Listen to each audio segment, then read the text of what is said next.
Welcome to a new podcast with the two mics. Is that it? What do you mean, is that it? Is that your intro to our podcast? Yeah, what's wrong with that? It lacks passion, it lacks power, it lacks energy. It should be, hello folks, welcome to a new podcast from the two mics. Dear me. Look at the light! You've never worked for a broadsheet paper, have you? Yes, I have. Point that out. Yes, I have. Have you?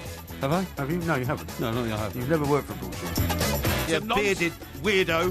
This is Talk Sport. We are the two mics, and of course one of the mics was on another radio show a little bit earlier on in the day, and it's time to say a very good morning to him, the one mic, Mr. Mike Porky Parry. Very good morning to you, Mr. Parry. Good morning, other Mike.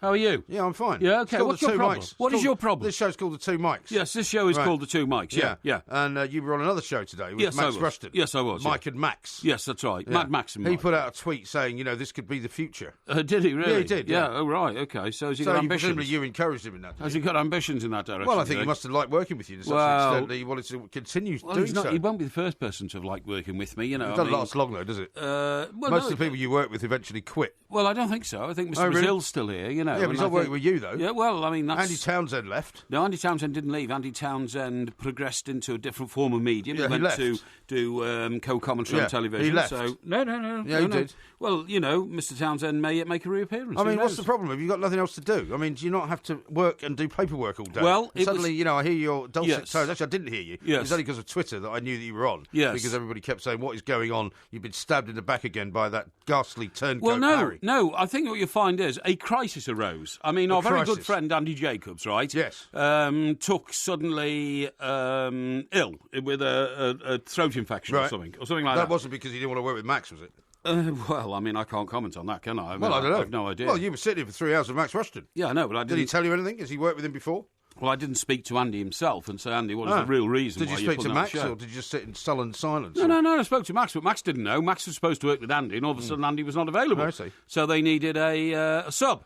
So I got the call this morning, and I leapt into action. Presumably they called everybody else before they got to you. No, they called me first, of that I'm sure. But I did have other things I had to do this morning. Did you? I was just about to ship a load of, no, seriously, about 80 T-shirts and 60 DVDs up to Whitley Bay. Oh, yeah, where for we're the going show on Saturday. Oh, well, that's good. You haven't forgotten your priorities then. Well, yeah, except that I sort of didn't get round to it. You didn't get round to it? Not in time. Hang on. I told you this has to go. This had to go yesterday. Well, I'll have to send it express delivery tomorrow or something like that. Don't worry about it. So you just abandoned that project, did you? No, I didn't abandon it. You just sort of thought, we'll bugger that. Never mind that. I'll just kind of carry on and do what I do best, Not at all. Which is promote myself. Not at all. Get myself back on the radio. No. I thought you were supposed to be going on your other mate's show anyway. Who? Weren't you supposed to be going on your other mate's show? I was supposed to be doing Jeremy Vine today. Yeah, that's right, yeah. Yesterday? Yesterday. So did you have to let him down as well? I'm afraid I did, yeah. That was at late notice, and that was about the Brownlee brothers. You've done three-hour shows in 24 hours. What? You've done three-hour shows in 24 hours. Well, it's a bit over 24 hours, isn't it? No, it's not. It's 28, isn't it? No, it's 1 o'clock now, right? You did. Oh, I see. From 1 okay, o'clock yesterday, you did a 3-hour show. Then at 1 o'clock in the afternoon, you did another 3-hour show. Okay. And now we're back to 1 o'clock. Well, look, it's just these things happen. I'm quite upset with it. Well, I think you're quite envious of the fact that... I'm not envious, no. You know, I had a meeting today which was all about our business, right? Yes. And it did not involve, funnily enough, going to lunch at a swanky restaurant in Covent Garden. No. And then putting my hand on the arse of a woman in the Savoy American bar. Can you be a little bit more polite than that, please? Well, that's what you ended up doing when you had a so-called business meeting. Oh, but my business meeting was not with a woman. No, it was just mass bladderation for about 3 hours, wasn't it? It was a business meeting with a guy who's going to be very influential, I suspect, in the development of our business. Well, if you spent 3 hours with him, mate, our business is probably completely wrecked by now, I would think. Anyway, I think we should be talking more about tonight's football. Yeah, well, I think we should, because Everton have got beaten 2-0, and they don't seem to be able to get anywhere nearer the League Cup, no matter which manager they appoint. And I said at the top of the show that I'm worried that your man, Mr. Koeman, is starting to sound a little bit like Roberto Martinez. Well, you know, we move on, and I cannot criticise the players. No, it's more like... Well, she got to score goals. If once she wins your game, she didn't score goals. He doesn't sound like that. He does. He doesn't have that kind of thing. He doesn't have the Louis van Gaal Anyway, the point of the story is... You sent out a tweet at the beginning of the evening saying that you hoped Everton would take another step towards Wembley. I did, yeah. So, well, I did, and I have to say I'm very disappointed. There's no way of hiding it. I'm very disappointed indeed. I mean, the second in the Premier League, you'd expect better, wouldn't you? It's 21 years now since Everton won a trophy, won the FA Cup in 1995 at the old Wembley. And ever since then, I've always hoped that we'd progress massively in the League Cup. Now, if you remember, even though Roberto Martinez got the boot last season, we got to the semi-finals of the League Cup. Yeah. And at one stage, we're leading the tie against Manchester City away. The eventual winners, I think, weren't they? And so I had hope that, we might go one better this season, but we didn't. And it's so disappointing because the League Cup's there. It's up for grabs. Other teams that you could say have a better record than us in the Premier League over, the last decade or so, they tend to put out weaker teams. And if we put out a full-strength team, then I thought we could have progressed. So I'm very disappointed. You're disappointed in Ronald Koeman not putting out the right team, is that what you're saying? No, because I think, so far he looks like a great manager. I'm not going to question his decisions and his team choices. You just said he didn't put out the right team. I didn't say that. I said I'm disappointed we didn't get through. I didn't mention the team. You said that some people put out weakened teams. Yes, I did. What, did Everton put out a weakened team? Not in my opinion, no. Really? But it was a different Lukaku team. wasn't playing, was he? No. It was, so without Lukaku, it was a weakened team? No, Lukaku was injured. Lukaku was injured, yeah. Really? Lukaku was injured, What, did he get injured scoring that phantom goal? He might have done. He looked all right at the end of the last game. Might have been a groin strain or something like that as he reached for that goal. Yes. Who knows? Yeah. But strain on anyway, reality. it is. But then again, the team we're playing on Saturday, Bournemouth, also got a real shock. They were beaten at home by Preston. Yeah, exactly right. And that can't have done them any good. Well, this at some point or other calls people to stop asking the question about what a genius Eddie Howe is. Yeah. Hey? Well, Eddie Howe, I think, is a fine young manager. And I think he'll do very well in the long term in the game. I don't know why you've got a downer on him, because I think he's a first-class guy. I haven't got a downer on him. I just find it astonishing that people keep talking about him as the England manager in waiting, and the fact that he's going to be brilliant and he's going to be, he's going to be in charge of a top-4 club very, very soon. Yeah. And I just think he gets very, very well boosted up when he hasn't really done anything. Well, he hasn't had the chance. He's only been back in the Premier League for one season. Yeah. Last season and this season, his second season. So he hasn't had a chance to show himself yet, but I think he probably will. Now, I've got one of your compadre Everton fans upset with me, right? Yes. He calls himself our kid. Yes. CD910. He said, because he took exception to what I said when we were talking to Jason and Andy earlier. Yes. Everton were never going to Norwich, MG, you idiot. It would have been extra time and penalties. Exactly. No replay. Exactly. So I sent him one back saying, you haven't got a sense of humour, have you? No, exactly. And he hasn't got a sense of humour. It was fair to say, in the old days, we used to have replays all the time. So I think it was very fair of you to respond with a little bit of tongue-in-the-cheek repartee. You thought it was fair? Yeah, I think it was, yeah. Blimey. Yeah. And he's come back again and said, so it seems neither of you. Is that to you? Well, he says he doesn't think I've got a sense of humour. I don't know why he would say that. Yeah, that's right. Maybe he's had a couple too many drinks and he's not making any sense. Yeah, now Andy here, this might be the same guy, he says, is Porky adding more shifts to his rota of shows to get closer to Aston Martin? Don't bottle it. Get the e-bike before the government limits the speed. That's very Now, possible. by the way, talking about speed, I want to talk to you about this, right? So I'm going home at 4:30 last night, 4:30 a.m. a.m., yes. Did we do any work last night after the show? We did a little work, yeah. Did some video or something? We did, yes. Okay, yeah. So it's about 4:35. It was around about that. About 4:40. Now, I'm driving down a main route out of London called Kennington Road. Yes. And on the right-hand side is a petrol station. On the left-hand side is a camera, speed camera. Yes. And a yellow one or one of the bigger ones? A yellow one on a tall pole, okay. on a very tall pole. Just before the speed camera, on the road, there is a sign which says 20 in big white numbers. Yes.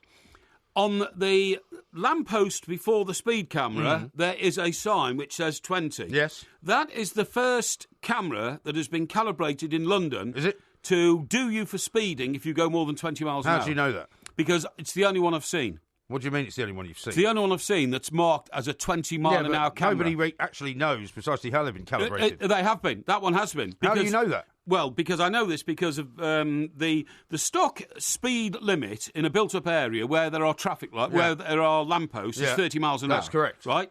So but in many of London's boroughs now, and in many other parts of the country, 20 miles an hour is now the maximum. It's now being imposed. Yeah. But you will find... the whole of Southwark, I believe, is 20 miles an hour now. Yeah, but you will find that on the lamppost before the speed camera, there is a sign which indicates 30 miles an hour. Not true.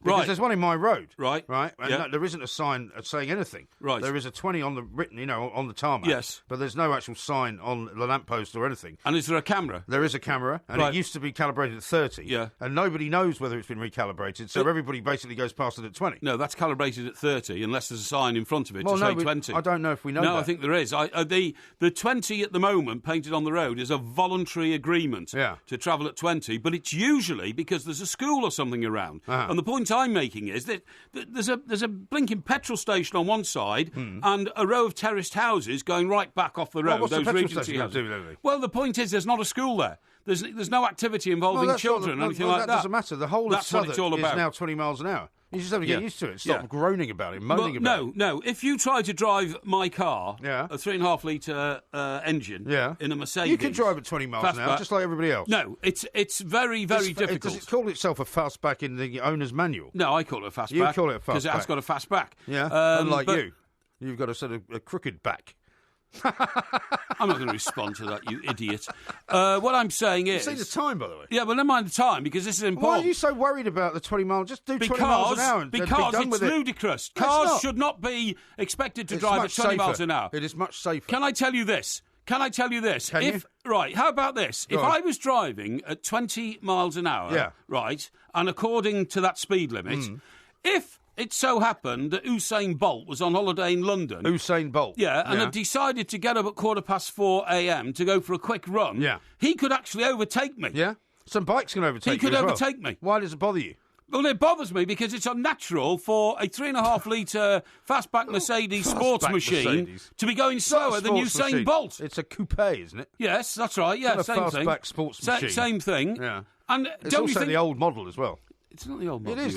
They discontinued your car. Oh, rubbish. The minute you bought it. Rubbish. It's less than 12 months old. Doesn't matter. So don't you think it's rather ridiculous that the world has now gone full circle to the point where human beings are allowed to move faster than cars? Well, it's ludicrous. It is a bit daft, but that's the rules, so just get used to it. Stop whining. No, I'll never get used to it. Stop whining. I'm going to fight the traffic czars. Well, why don't you just go past it at 40 miles an hour every night, and then soon you'll be banned from driving altogether. Yeah, I would, yeah. And you'll have to go home in a taxi. I'm going to fight the traffic czars because I believe they're politically motivated, numbskull boneheads, okay? Really?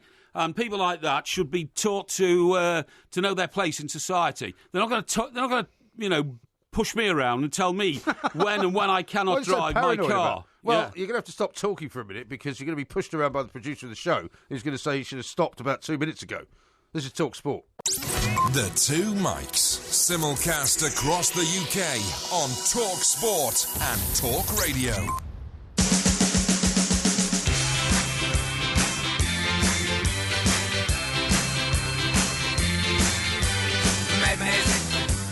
Madness, they call it madness.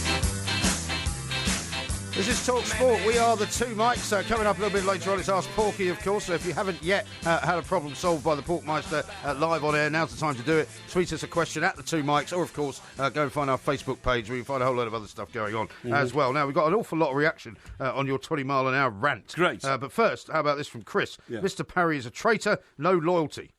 I think he's referring to your appearance with Max Rushden on the show earlier on in the day. Oh, really? And what's I supposed to do? Let down Talk Sport, a company I've worked for nearly 20 years now? Is that what I was supposed to do? Huh? Well, you could have said, well, actually, I've just done a show with Mike Graham. I'm about to do another show with Mike Graham. I don't really think it would be the right thing to do another show somewhere in the middle with somebody else. I think you've got to try harder than that. Here's Gary the Villa fan says, the reason that Porky is on all these programmes is that people are finally recognising his genius. Thank you. That's good. I think he's got his tongue planted firmly in his cheek. No, I like comments like that. I'm all for those. AM says, ask the whack job if there was any way he could bottle his stamina and work ethic. I've got to admire him for that. 2 shows in a day. Amazing. Yes. How's it amazing? Well, just, not everybody can handle it, you know what I mean? Well, you sound as if you're very tired now. I don't think you can handle it at all. James says this. There's a 20 mile an hour camera on Sydenham Hill that regularly goes off. Well, David says, Porky, there's a camera in City Road, Old Street, which goes off at 20 miles an hour. And Apex says, Upper Street in Islington has been 20 miles an hour for years now. See, I didn't realise that.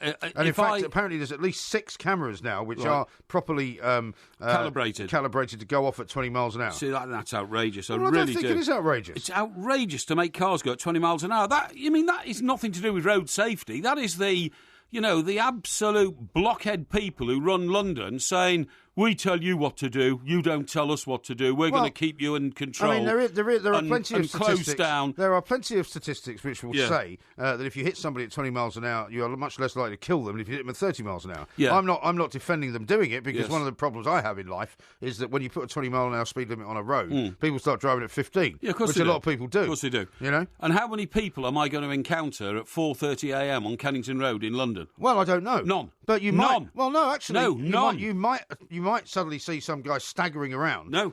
Coming out of a late night club. Well, that's his problem, not mine. You might need to make sure you don't hit him. No, if you do hit him at 20 miles an hour, you won't kill him. Oh, I see. So because of the very, very unlikely... I don't know why you take it so personally. Hang on. Because of the very, very unlikely happening that some bladderated half-bake will be staggering around at 4:30 in the morning on Kennington Road in London...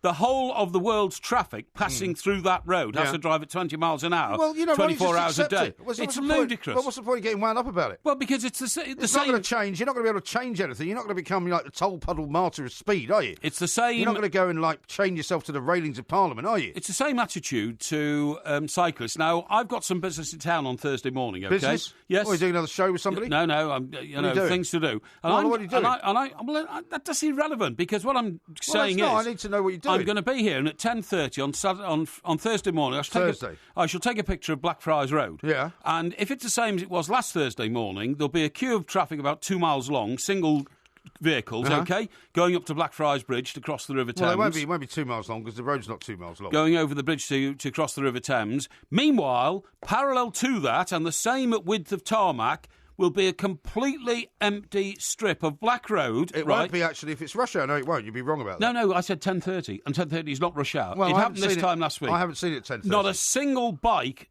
For as far as the eye can see, it's like looking at the runway at Heathrow Airport when it's closed down. Yeah, but nobody's going to do anything about it. Well, you've got to change it back. It's ludicrous. You can't change it back. I mean, how about this from Why did we ever let these morons... Well, you don't have a vote in London. You don't live in London, so get stuff to just take it. Get their hands on one of the world's great cities and reduce it to medieval. You choose to live outside London. Therefore, you have no vote. You have no representation. You don't pay tax in London, so therefore you don't have a voice. I do. So stop whining about it. Excuse me. So when I drive into London and pay £12 congestion charge... Is that what you did today? Yeah. Which was you drove into London today? No, you didn't. Just shut up a minute. Which was supposed to... Tell me to shut up. Which was supposed to decongestion London. You know, Ken Livingstone came along and said, nah... There's not too much traffic in London, so I'm going to... He doesn't come from Manchester. No, he doesn't. Yeah. Far too much traffic in London. Anyway, so he said, I'm going to get rid of the traffic problem in London by charging cars... But that's all about raising money. £12. It's all about raising revenue. How about this from Matt? And it's more congested now than it was then. The man again is, one of these... blinking czars who tell you how you should run your life according to his view of life. Just get over it. There's no point getting all worked up about it. Only 1:30 heart works. I don't want you to get all upset about it, because here's what Matt says. Porky won't take on the traffic czars. He'll just quietly drop the bluff and bluster and toe the line like a good little boy, which is true. No. Well, what are you going to do about it? Well, I'll make my mind up what I'm going to lay down on the ground or something. I'm going to make my mind up what I do. One-man protest. Well, who knows? No, because all you do is whine and whinge about it. It doesn't do you any good. No. It doesn't do you any good. No, not at all. Here's one from Becky. Yes. Porky is an habitual speeder, lane jumper and ignorer of warning signs. No, I'm not. Met Police and councils must make a mint of him. Yeah. So on here, look, this Maxwell Silverhammer guy, wind your neck in, Porky, and just abide by the rules like every normal person has to. Well, exactly. Well, no, if we all did that, then we'd all be living in communist Russia, wouldn't we? But the point is that you just have to abide by the rules as they've been laid down, because the alternative is an impossible scenario. There's nothing you can do about it. I mean, you can speed past every one of these as a one-man gesture of defiance, but all that will happen is you'll get banned from driving. Yeah, well, I wouldn't do that. I'm not that stupid. Really? Now then, what does this mean here from somebody called Dazza? It's a great name, isn't it? It says, will Porky be outed by the USSR, which doesn't exist anymore, for PED use on the WADA website to aid 1/3 of hard working on 3 shows? It's a good question. And what is PED? Well, I think what he's referring to is the hacking which has been done over recent weeks of the various medical records of British and American athletes. Because you might remember that the Williams sisters got outed for taking various drugs which helped them to play tennis, not because they're illegal drugs, but because they've got a problem, right? And there was the woman who had ADHD, who I think was she a gymnast, I think? The American gymnast. She was, yeah. I think she was. And so at the weekend, we had the same. Chris Froome was outed. Sure. And I think also a couple of other athletes were outed. So I think he's asking, because you may need some kind of heart pills to get you through 3 shows in a day. I see. Will you now be named by the Russians, by the hackers? Interesting. Now, Nicholas sent us a very nice one here, which you pointed out to me earlier. We, of course, are appearing at the O2 in Liverpool on November the 4th. We certainly are. Which is a Friday night. The night before bonfire night, in fact. So there'll be a lot of bonfire parties around that night as well, I would think. Well, most of them will be on the 5th, wouldn't they? Probably, yeah. I mean, there'll be sort of amateur ones on the Friday night. I suppose so. Anyway, this chap says, just read that Barry Horn, ex-Everton player, is now a chemistry teacher at King's School Chester, Small World. Well, I'll tell you something, Nick. Not only is Barry Horn a chemistry teacher at King's School Chester, which, of course, is my alma mater, he's also, of course, very much involved in the football side of things at the school because he is a former professional footballer of great eminence. Is this the Everton legend that's coming? Yeah, Barry Horn. I thought you told me his name before and it was a different name. No, it's Barry Horn. He's Welsh international, played for Wales and Everton and a top man. So it'd be good to see him at the show. Matty says this, if Porky keeps appearing on all these different shows, you'll need to rename the station Talk Pork.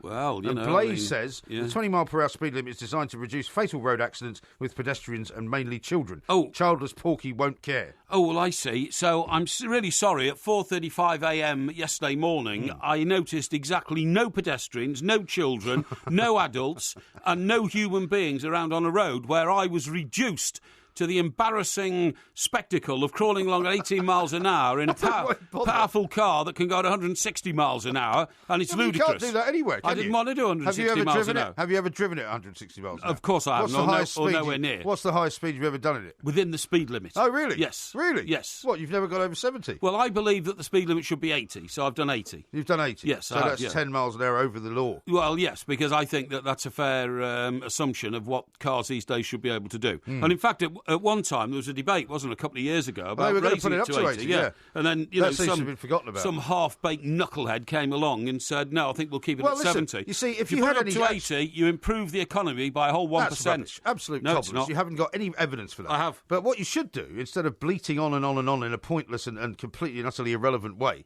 is make an argument for perhaps reducing the traffic regulations during the night, like they do in some American cities. Yeah, where, for example, I've said that already. Well, you didn't say it tonight, though, 4:35 a.m. What am I doing driving around at 20 miles an hour when there's not a single car on the road, nor there are any pedestrians? You haven't provided a solution. All you've done is whine. You switch off the traffic, you switch off the cameras. Oh, so what, you could do 100 down the Kennington Road? No, don't be ridiculous. Time, by the way. You can do a regular speed of 40 miles an hour during the hours, 40. Between the hours of 1 and 6 a.m. No, I don't think that's a good idea. Well, I do think it's a very good idea. Well, that doesn't mean anybody else Just as your old jalopy falls to pieces when it goes over 35 miles an hour. My old jalopy runs very well, thank you very much indeed, and I can keep it within the speed limit, and I don't sit there frothing and foaming at the mouth just because somebody tells me what I should be driving speed at. This is Talk Sport. Talk Sport on DAB, digital radio and 1089 and 1053 AM. The enduring home of football. It's modern radio, only better. Talk Sport.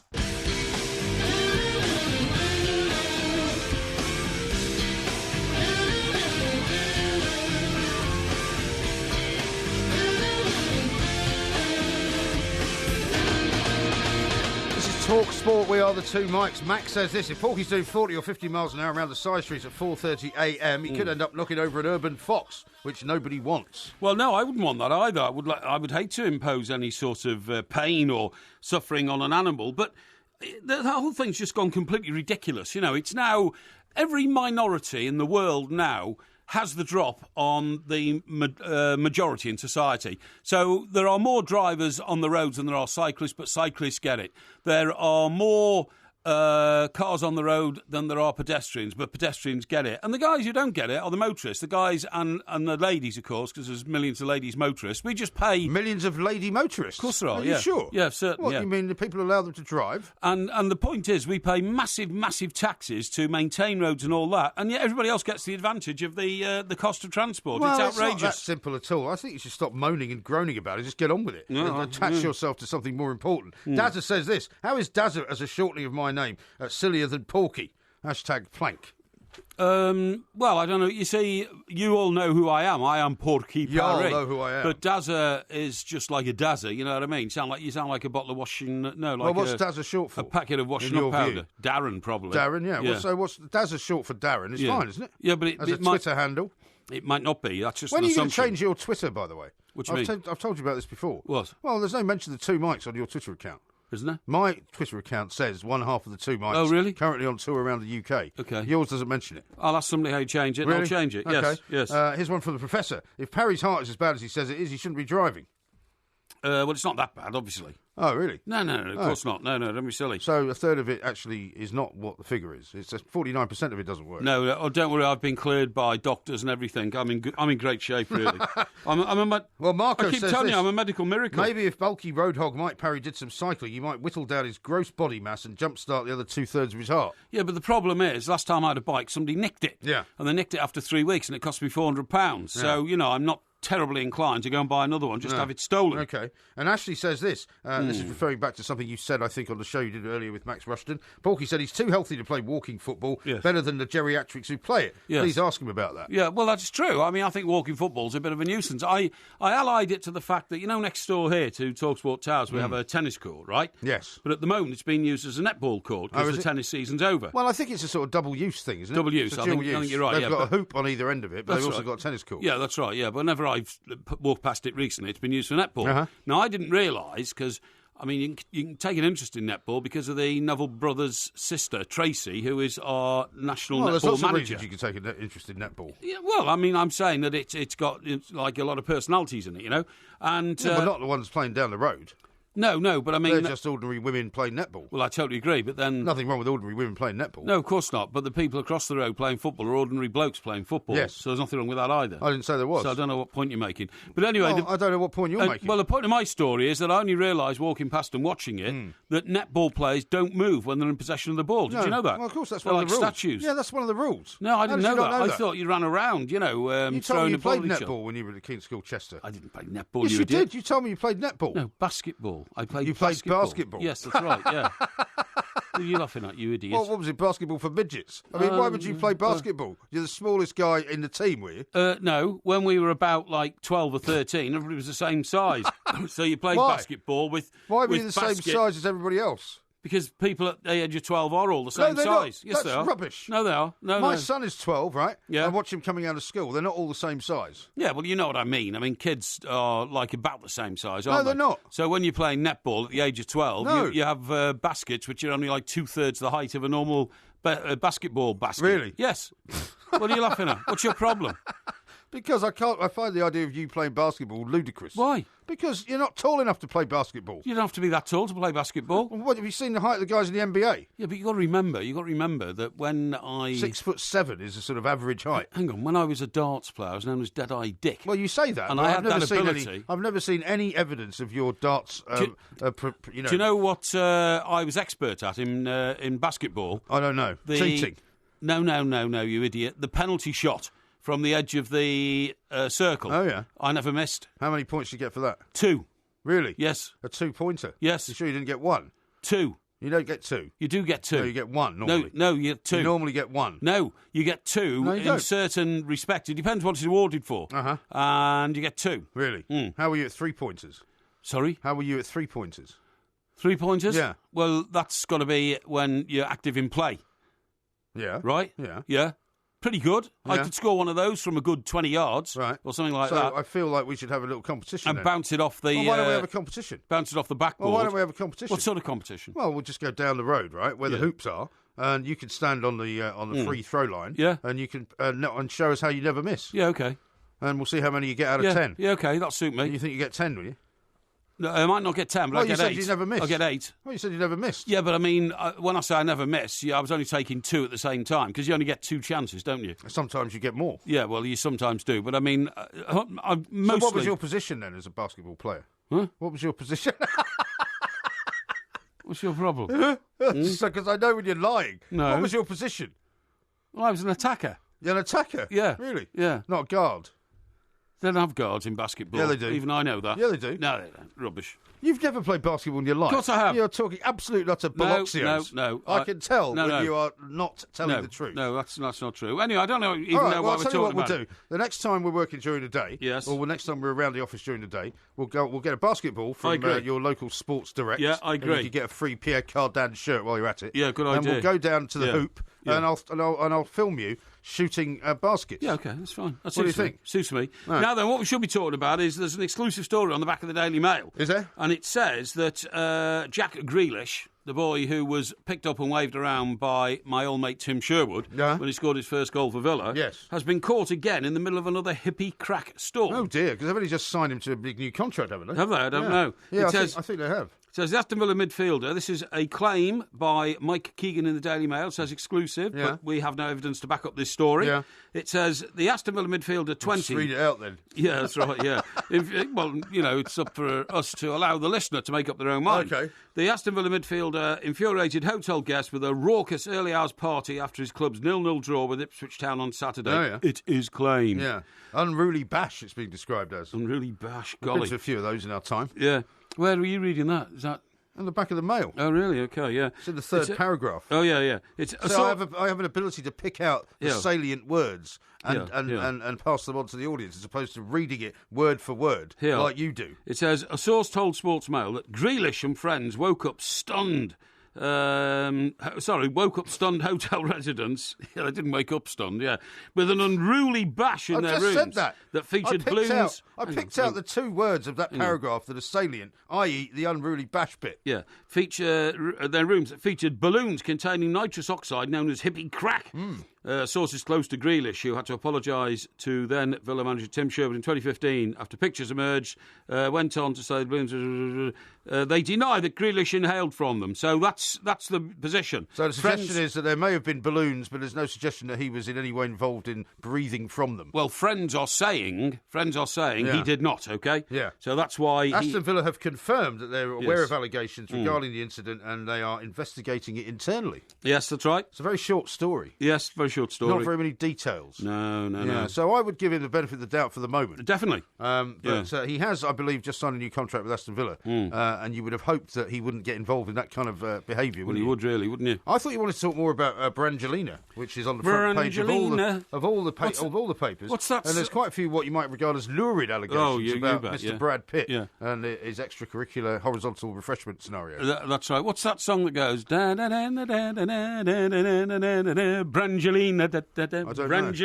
I can't remember. It's like an Italian song. Really? Yeah, an Italian sort of. It's called Brangelina. Yeah. Are you sure? Yeah, it's an Italian eating song. Well, it wasn't named after these two. Well, I don't know, but it's definitely Brangelina, and I think I don't think so. No, I think they've named these two after the song, not the other way around. No, they haven't. They've named them after their names, Brad and Angelina. Yeah. That's why it's Brangelina. Yeah, but the allegations, right? For instance, it says, I don't know if we should read these out. Really, I don't think you should. I think you should refer to them in the sort of vernacular. Well, you can. I mean, I can sort of translate. If you prefer. It says he's been active with people who are not Angelina. Yes, if you see what I mean. Indeed. Yes. Some of whom may have received money. Well, that is an allegation. That's an allegation. And there's some star or other who's mentioned as well, but we won't mention who that is. Don't you go down that route. But she's going for full custody. We're going to be talking to the lovely Donna Harvey coming up a little bit later. I know, about that's this. great, She'll isn't it? give us all the latest gossip from Hollywood about it. Yes. Because nobody's really terribly surprised that this has happened, are they? Well, I don't know. Are they or not? Well, I don't think they would be. I mean, why'd you say that? Brad Pitt has a certain reputation around the women, right? Yes. He's not known to be the sort of guy that necessarily settles down and then, stays with one woman for the rest of his life. He's never really done that. Is that right? Yeah. Well, in that case, if she knew that reputation, was she intent on trying to curb the wild spirit within him? Because there is a certain sort of instinct that some women have that they think, I'm going to be the one that stops him from behaving like that. Yeah, I suppose you're right. Yeah, I suppose it never usually works. How about this from Becky? Any chance we can get Mike Parry to give a list of sports he didn't play or excel at? English grammar school basketballer, for example. Well, would it be easier for you to name the sports that you weren't any good at or didn't play?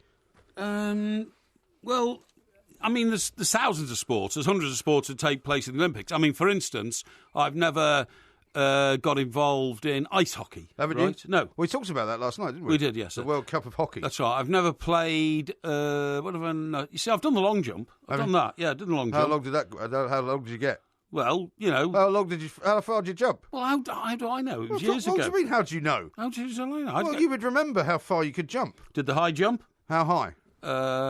Well, I practiced the Fosbury flop because that was the way you could cheat, so to speak. You know what I mean? I'd like to see that. Yeah. Have you got any pictures of you doing the high jump? Not the Fosbury flop. No. It's quite an awkward manoeuvre, that. It is quite an awkward manoeuvre. How about pole vaulting? You ever done any of that? No. The only pole vault I've never done was with my mum's like a washing line. Yeah, that doesn't count. Has those things that keep the washing line up. What that are they doesn't called? count. Well, like the poles. Well, it's a wooden pole. A wooden pole, yeah. I tried that to get over the back garden wall once, but I smashed it up. Yeah. And smashed myself up as well. Nobody's buying anything about this basketball, by the way. Really? But I'll read you some more of these later on. Yeah. Kobe Bryant is worried, says Johnny Rep. Do you know who Kobe Bryant is? Kobe Bryant is a brilliant basketball player of the past. Indeed. Well, not necessarily of the past. Bob says, tell Porky the so-called penalty in basketball is a free throw. That's right. Was Porky a point guard? A point guard? No. No, I wasn't, no. Were you an attacker? An attacker. Richard says, why don't we do a quiz on basketball on Thursday? How about that? Attack. How about a quiz on basketball? No, I'm not hugely knowledgeable on basketball. Sorry. I was going to say basketball then. No, you're quite knowledgeable on that. Anyway, we're out of time because we've got to talk to Simon Johnson, who was at the Chelsea-Leicester game, and he's going to tell us how he thinks it all went last night in the EFL Cup. This is TalkSport.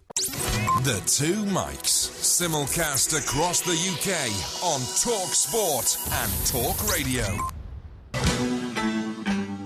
People are strange when you're a stranger. Faces look ugly when you're alone.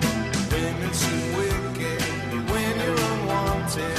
Streets are uneven when you're down, when you're strange. This is TalkSport. We are the Two Mikes. There will be a podcast coming out a little bit later on, of course. And it's Ask Porky coming up shortly, later on in the show. We've got loads and loads of really good questions already. But if you want to get some more in, tweet them at the Two Mikes, or at Mike Parry 8, or at IROMG, or go to our Facebook page. A couple of people before we talk to Simon Johnson who have tweeted in. Here's one from Baggy Neil, who says, Porky played basketball with 6 of his mates and Snow White was the referee. Richard says, since Mike Parry excels at every sport, why wasn't he selected for the Olympics? No, I don't claim to excel at every sport, do I? What I say is that, of course, having had a good rounded education, a lot of people in my position were able to try their hand at many different aspects of the sporting world. I see. Yes. And here's one from Dale, who says the high jump was probably about as high as a curb. So people are not buying any of this. Yeah. And how about this? Before we talk to Simon, FC says, could I just point out that Preston beating Bournemouth isn't a shock, and Norwich beating Everton isn't a shock either? Of course it is. And he says, hashtag media get a grip. Let's ask Simon Johnson from The Standard if he agrees with that. Simon, very good morning to you. Good morning, chaps. Long time no speak. Indeed, yes. Welcome back. Yes, I'd have to say that our Twitterer who says that this is not a shock, Norwich beating Everton or Preston beating Bournemouth, I'd have to disagree. I think it is a bit of a shock, isn't it?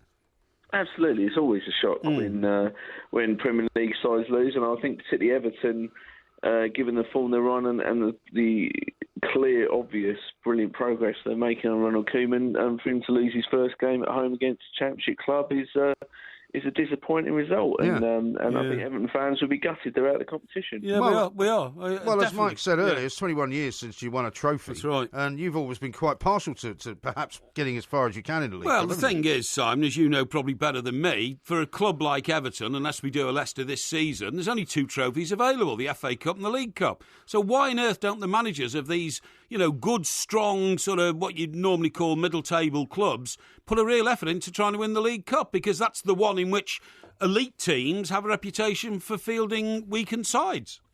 I just don't get it myself. I don't see why clubs are picky. Even the top clubs, I don't see why they're picky over what trophies that they want to win. Because, like you say, there's not exactly many going around, and all it does is invite pressure or negativity. And certainly talking about Everton's game, like now everyone's on a downer. Everyone was flying, and the momentum was on their side, and now there's going to be a real bitter taste in their mouths about losing at home in the League Cup. Totally agree. Because what I haven't seen much of, Porky, is as you might expect to see sometimes in these situations, is Everton fans saying, "Oh, well, that's good. We can concentrate on getting into the top 4." Nobody's saying that. No. I mean, there's no comments like that being made, Simon. No, and the thing is that let's. Despite the good start, Everton still have quite a task on their hands to finish in the top 4. There's certainly no guarantees.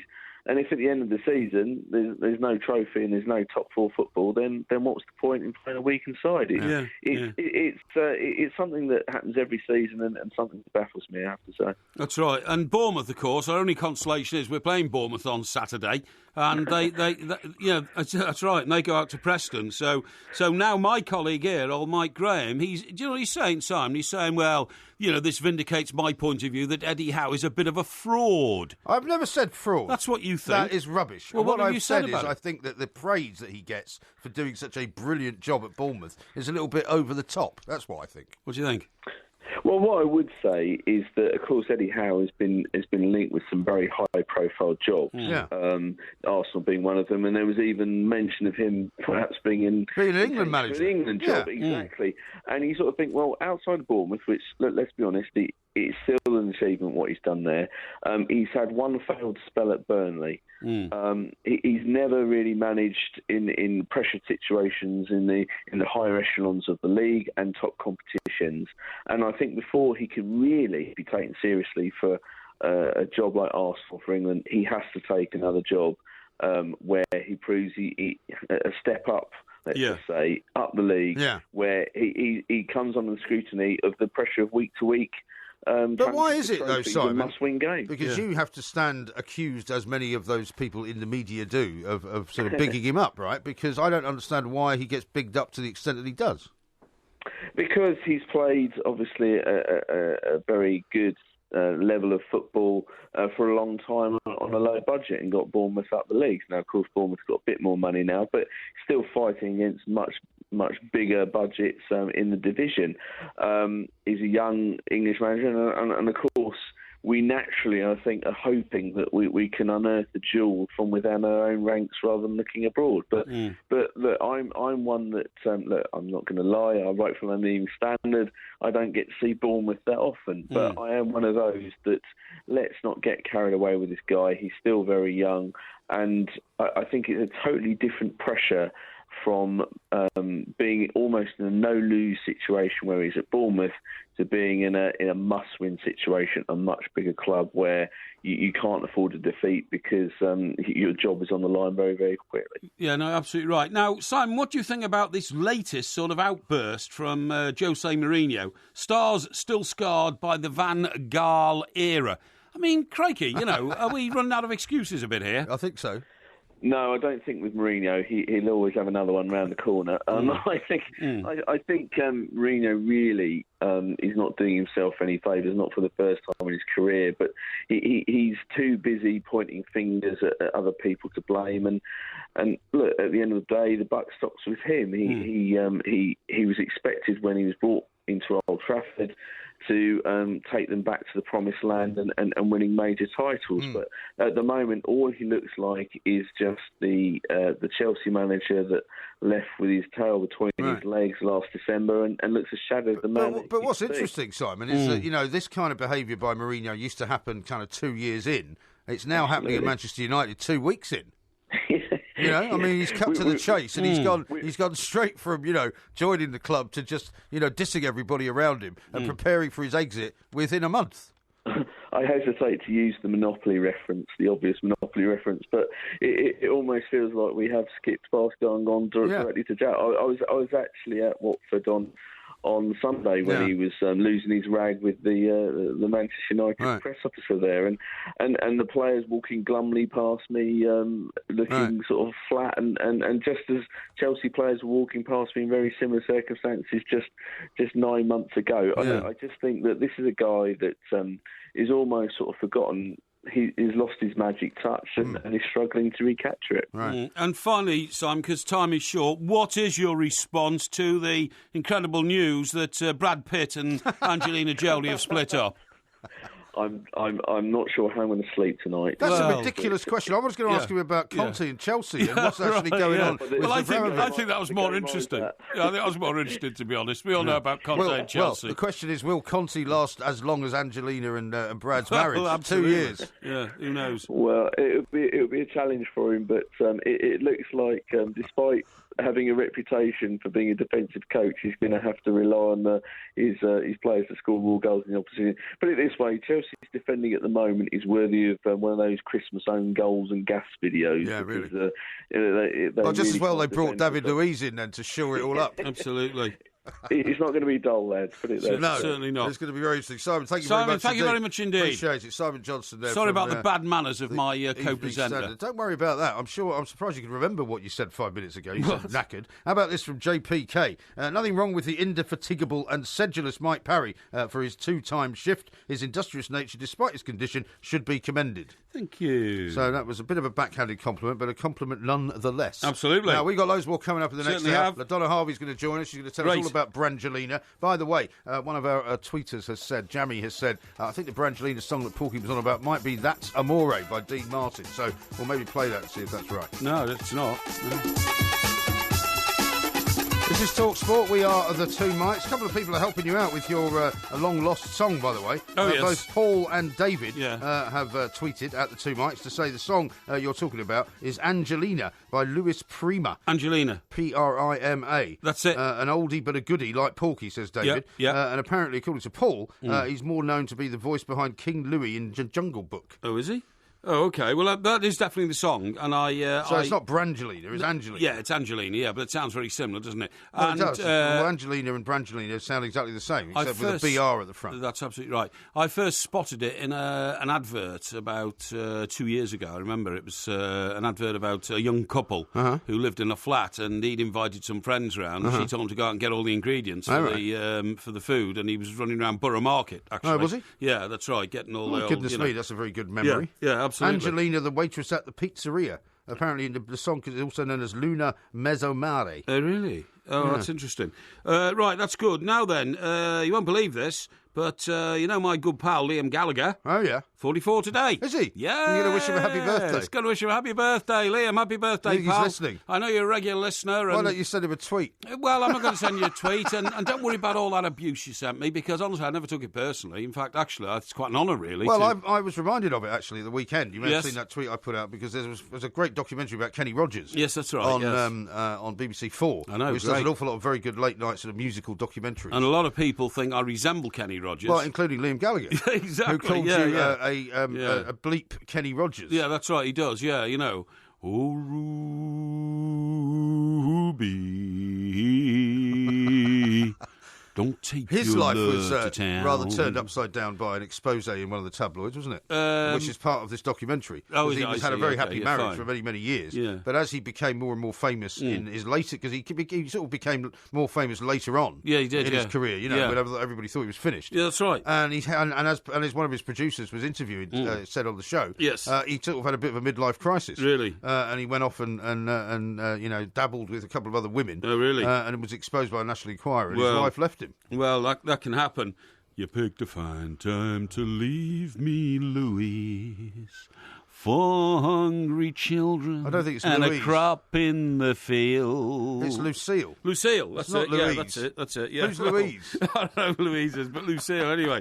But anyway, look. Look what? This is all good stuff. Now, I'll tell you what I'm talking to you about, okay, if you don't mind. All right, go on, because I've got something to tell you as well. No, go on. No, tell Well, me. my son, I was talking to my son Oh, earlier yes. on. He was at primary school still, and he was having a bit of a history lesson today. Oh, yes. And he came back with some very interesting information. Oh, yeah, can I And hear I this, said, yeah? so because I sometimes talk to them and say, you know, what did you do at school today? And Yes. sometimes you get a good answer, sometimes you don't. Right. Sometimes they don't feel like talking about No, it, or, you know, no. they don't actually tell you what Or they went don't on. like it or But something. he said we were learning all about Scotland, and he was quite interested about that because, of course, he was born in Scotland. Yes. He was born in Edinburgh. Yes. And his brother was born in Glasgow. Right. So in many ways, they have a great affinity. They to are a the couple of old- Scotsmen. to the old country. Hey. And he said, yeah, it was really good. He said, we were May learning your all about luckle be your muckle. all the Yeah. people that used to live there, the pricks. And I went, I beg your Dear pardon? me. And Dear me. it turns out that he meant the Picts, The obviously. Picts, yeah, well, my goodness me, But I hope there'd you been a- corrected him immediately. I did. I said, yeah, that's not actually what you should call them when you Exactly. go there. The Picts are a very noble and fine race of people. Yes, And yes. In fact, they were in many ways the only people that frightened the Romans. The Romans they were. built That's- Hadrian's Wall that's because they right, were scared yeah, of the to Picts. keep them out. So please don't call me other words. That's right. They were. Apologies to anyone who may have been offended by that. No. That's just a slip of the tongue by a child Yes. who's going through the learning curve. Exactly right. Now, what I was going to tell you was, I come across this new survey, and it says men can worry themselves to death. Sorry, why do you think that's so funny? Well, everybody can worry themselves to death. No, this is the point. This is Women the point. can worry themselves to death as well. No, this is the This point. done by Sid the Sexist. No, men can worry themselves to death, but women don't. Why? I don't know. That's rubbish. I'm going to explain this report to you. I know loads of women who worry incessantly. It's all they do is worry. No, they do. Men can worry themselves to death because the worrying that they store up in their brains and their other organs in their body give them severe anxiety. Well, what other organs? Well, like your liver and your kidneys and all kind of stuff. Really? And they're twice as likely to die from cancer. Okay. Really? Men who suffer from severe anxiety are twice as likely to die from cancer than men who do not. Right. Right? Well, what do they suffer from anxiety about, exactly? Well, about life. What, just everything? Everything. Career? Pension? Is there a hole in the roof? What? Will they have enough money when they retire? Is there a hole in the roof? Yeah, the people always worry about a hole in the roof. I do. I'm always worrying about holes in the roof. Well, you're more a worrier, aren't you? No, I'm not so worried. you're exhibiting exactly what you're telling me is a dangerous thing. No, because you're a worrier. You're the sort of person that worries. I don't worry about anything. Well, that's irresponsible. It's not. And that's why life is largely... No, because I firmly believe... Treated you with disdain. No, that's not true. I firmly believe that there is no point in worrying about things which you could do nothing about. Yeah, well... I could sit here and worry about my children all day and all night. Yes. Because they're the things that are very important to me. Yes, exactly. Because terrible things can happen to kids. Terrible. Awful, tragedies could happen. And I would hope, obviously, that doesn't happen. Well, there's no point worrying about it. Well, I think the more you worry about things, the more likely you are to stop things happening. No, but that's nonsensical. It's a responsibility of an adult to worry. No, that's nonsensical. Anyway, let me please go on. All right. But women with the mental health condition were at no greater risk. So women who suffer from anxiety as well don't actually end up dying, but men because do. It doesn't affect them in the same way. It doesn't affect them in the same way. How does that work? It is suggested anxious men may be more likely to self-medicate their anxiety by drinking and smoking, right? Which you do both of course. Yeah, so do you. In fact, funny enough, I'm going to give you some figures on smoking in a minute because smoking total falls to 7.2 million, the lowest on record in this country. I'll tell you about that in a second. These all come from my health journals, of course. Of course, yeah. And it says here... any time to read those today with all that work you were doing. Well, exactly. That's travelling and absolutely true. So it says, men self-medicate, and a definition of self-medication is drinking too much and smoking too much. Women do not do this. Right. Women, I've met some of the women I know. Well, I was going to say some of the women I know as well.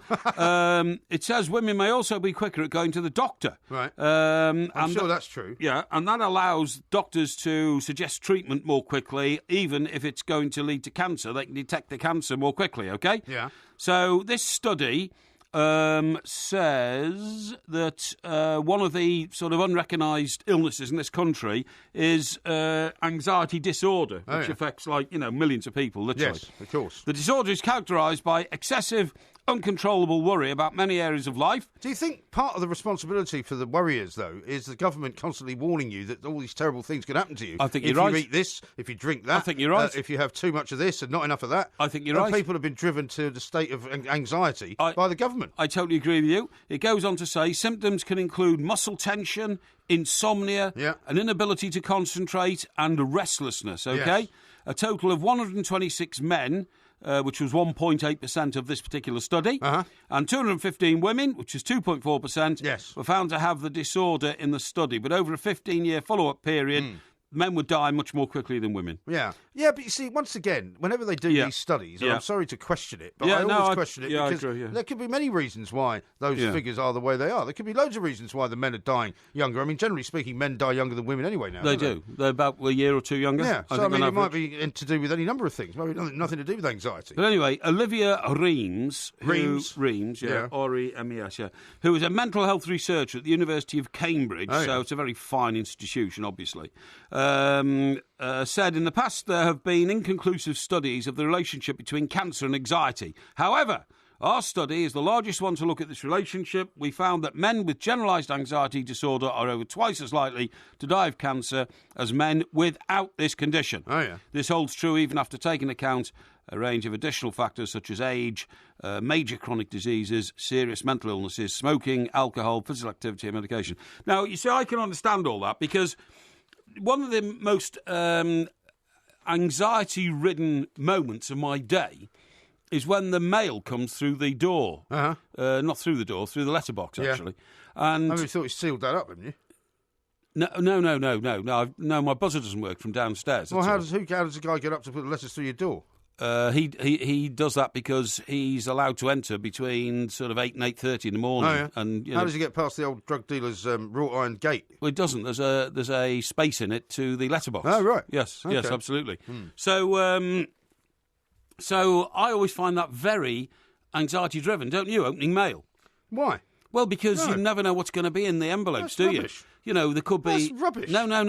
There could be some terribly bad news. Letters generally bring bad news, That's not good not news. true. No, unless it's your birthday, most mail that you receive in this country gives you stress and anxiety. No, I don't agree. No, I do. I don't open half the mail I get. Because most of it's rubbish. Yeah, but in that case, you see, you'll find yourself one of these days subject to a county court No, I won't. judgment No, I because won't. you haven't paid a bill. That's not true. A minor bill or Because I something pay all like my that. bills by electronic banking. Well, yeah, you think you do, but No, I then you do. get the odd bill here and there, No, I don't. which is just sent you in the No, post. I pay my council tax that way. I pay my electric bill that way. Yeah. I pay my water bill that way. I pay every bill that way. Yeah, I pay most of them that way as well, but I still keep an eye on them. But I mean, things like, for instance, Have you seen the time? For instance, guess what I've just had What through have you the post? just had? And it's Well, yeah, I devastating mean, if I me. was you, I'd be worried about constant speeding fines. No, coming through the post. no. I haven't had one of those for years. No, the latest is I have been summoned for jury service. Really? Yes. Well, when are you going to tell me about this? Well, I was going to tell you about it today. But thanks I very forgot. much. I forgot because I Well, was when are you supposed to do this? working on the show. Well, hang on, you better stop there because it's going to be a long story. I'm going to need to hear chapter and verse on this. Okay. We are the two Mikes. He's got jury service, apparently, Yes, the plank. I have, yeah. Are you not going to get out of it? Well, I'm going Don't to try. explain now. Well, I'm all going right, to try. we'll come back to that. Yeah. This is Talk Sport. Yeah. The Two Mics, simulcast across the UK on Talk Sport and Talk Radio. Yeah, he's the coat of swings. It's just about ready to do that thing. I don't want no tears, I don't want no lies. Above all, I don't want no alibis. This judge is hip, and that ain't all. He'll give you time if you're big or small. Fall in line or this coat is neat. Peace, brother. Uh-oh, here come the judge. Here come the judge. Everybody know that he is the judge. Remember that song? Here Come the Judge. Was that from Rowan Atkinson's Laughing? You mean Rowan and Martin's Rowan and laughing. Martin's Laughing, that's the one, You yeah. got me getting mad Yeah, now. no. Was it Rowan from there? Atkinson's laughing. Was it from that one? I don't think so. I don't know. It's pretty old anyway. But obviously that has some reference to you going on jury duty. Yeah. What maniac thinks you'd be good on a jury? Well, I mean, I will sort I think you'd last 5 the minutes, guys would you? out. I mean, you've got to remember that I've got the ability to work out these people, you know, and that won't be a problem at all. Right. So what happened was this arrived like a couple of months ago. All right. And I just threw it back and said I can't do it, you know. Well, you never mentioned this to me. Well, I didn't think it was important. You see, my attitude is that as a wide-ranging journalist, Yes. you know, who sees And information, well-known liar. excuse me, who sees information from all aspects of life, that perhaps I wouldn't be the right person to be a juror in case I knew too much about the case that was going on in front of me. Yes, You see what I mean? right. So I just said, you'd better give me a deferment or something. You know, they've written back, and now they want me to go and I can't. You're not allowed to divulge where you're doing jury service. You know, What do you mean? you're not allowed to divulge it. Well, where are you doing it? You're not allowed to. What, you can't tell me? No, I can't. No. Why not? Well, because that means that if Well, are I you going to take like 3 weeks off? I could take up to 202 days. That's the maximum the jury service you're required to do. There's no way Yeah. that you could stay off the radio for 202 days. That I might have to. What about our new Saturday show? Well, I think you'll be Well, okay with that because juries told don't everyone sit on about that, by the Saturday. way? Sorry? Have we told everyone officially about that? We were going to tell them last night and we didn't. Yeah. Now, why didn't we? Well, I don't know. Well, I think we should tell them now. We're very busy. We're doing a warm-up now on Saturdays, aren't we? We're doing the warm-ups on Saturday, which is 11 till 1 every is. Saturday morning. Yeah. Brilliant show. Yeah. And the thing Well, is... we hope it will be. Well, it will be brilliant. We'll make it brilliant. Don't Yeah. worry about that. All right. And that means Well, that... as long as you're not in jury service, we'll be fine. Yeah, well, they don't sit on Saturdays, Well, do they they? sometimes carry over, don't Well, they? very unlikely. What if But you get sequestered? It means that the early game will have kick off just before we finish at 1, because Yes. that's usually 12:45, right? 12:30, 12:45 That's right. sometimes, yeah. And the 3 o'clock games, you've got like 2 hours to go until the 3 o'clock game, so we can be right up to date, bang up to date to what's happening in the weekend football. No Yeah. problemo at all, Yes, okay? right. And the other thing I'd like to say is that we will make it sing. Yeah? Yeah, all right. But Yeah. I'm not. Never mind that. Right, that's something that we're going to do. Yes. Kicking off. It starts on October the 1st, by the way, which is a week on Saturday. A week on Saturday, Right. yeah. But, In fact, you I'll know- put a note about that because I should have done. Yeah, okay. okay. But what about this business of the jury service? I mean, so Well, what when do you do you expect me to do? Well, where do you have to go and when? I can't tell you. Well, when do you have to go? Can you tell me that? Middle of November. So you put it off in the summer? Yes. And what happened? They came back and said, here's the new date? Yes. Are you sure you can't get out of it? Well, I don't think you can. And I do have a sense of responsibility as a citizen. No lawyer in his right mind would want you sitting on a jury. Well, I don't see why not. I'm highly intelligent, and I can I can spot, the character of a man from a million Well, that's what paces. George Carlin says. That's how you get out of jury duty. Really? You sit there in front of the judge as they pick the jury. I don't know how high up the system you're going to be. Right. But you basically say to whoever is picking the jury, I can tell whether a man or a woman's guilty just by looking at them. Really? And then you get thrown out. Oh, really? Yeah. Oh, wow. Yeah. Anyway, so point of my story is... Well, the point of your story is rather disturbing, to be honest. Well... I mean, if you're not going to be around for at least a week or possibly a month... No, it could be 200 days. 200 bloody days. 200 days. What am I supposed to do? And by the way, that 200 days... back to the one mic. Maybe I'll get Max Rushden in. That 200 days you divide by 5, because they only sit 5 days a week, so that's 40 weeks. I'll get Max Rushden in. Well, that's a decision for you, mate, isn't it? But well, it's very nice of you to leave me high and dry. Well, what am I supposed to do? I'm being a good citizen. Well, There's nothing I can do about it. No, you're not being a good citizen. You want to do this, don't you? No, I don't. Yeah, I can tell. No, I don't. Yeah, you do. It's going to be very disruptive to my life, but you have to contribute to society if you want Well, I'm pretty sure that there is an exemption for working journalists, actually. Well, there used to be. Yeah. I'm told there used to be. I'm not sure there is anymore, but I'll have to well, maybe we could that. do it together.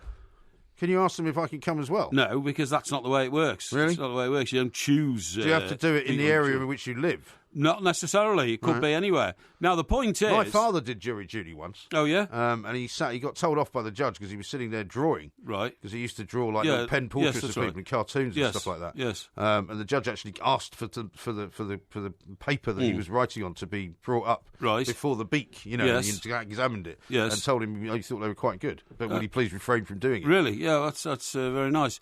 Now, what I'm going to say is... You don't care about those kind of stories about my dad. Not really, no. no. Do you know it was his birthday today? Oh, was it? Yeah. Oh, dear. How old would he He would have been 93. 93, yeah. Well, that's a fine age, but of course he's dead. Well, it would be a fine age if he was still alive. Yeah, exactly, yeah. Now, what I was going to say is there's another extremely worrying aspect of this. What, something else? Yeah. What? Do you know how much compensation you get for not going to work? Yeah, nothing, right? Hardly anything. £26.20 a day. What are you laughing at? That wouldn't keep you in congestion charges and speeding fines. It won't buy my butty at lunchtime. Well, it will. If I choose to have a butty at lunchtime. £26 a week? £26 a day. Oh, a day, right. Well, how much does the butty cost you? Well, I don't know, but I mean that's supposed to compensate you for loss of earnings during a day. Yeah. Now, I mean, I might have to start selling property if this trial goes on for 200 days, 40 weeks. I think you better try and... What am I going to do? Well, you better try and take some kind of invasive action, Yeah, I think you're right. I don't think this is going to work out well. It doesn't sound it, does it? Yeah.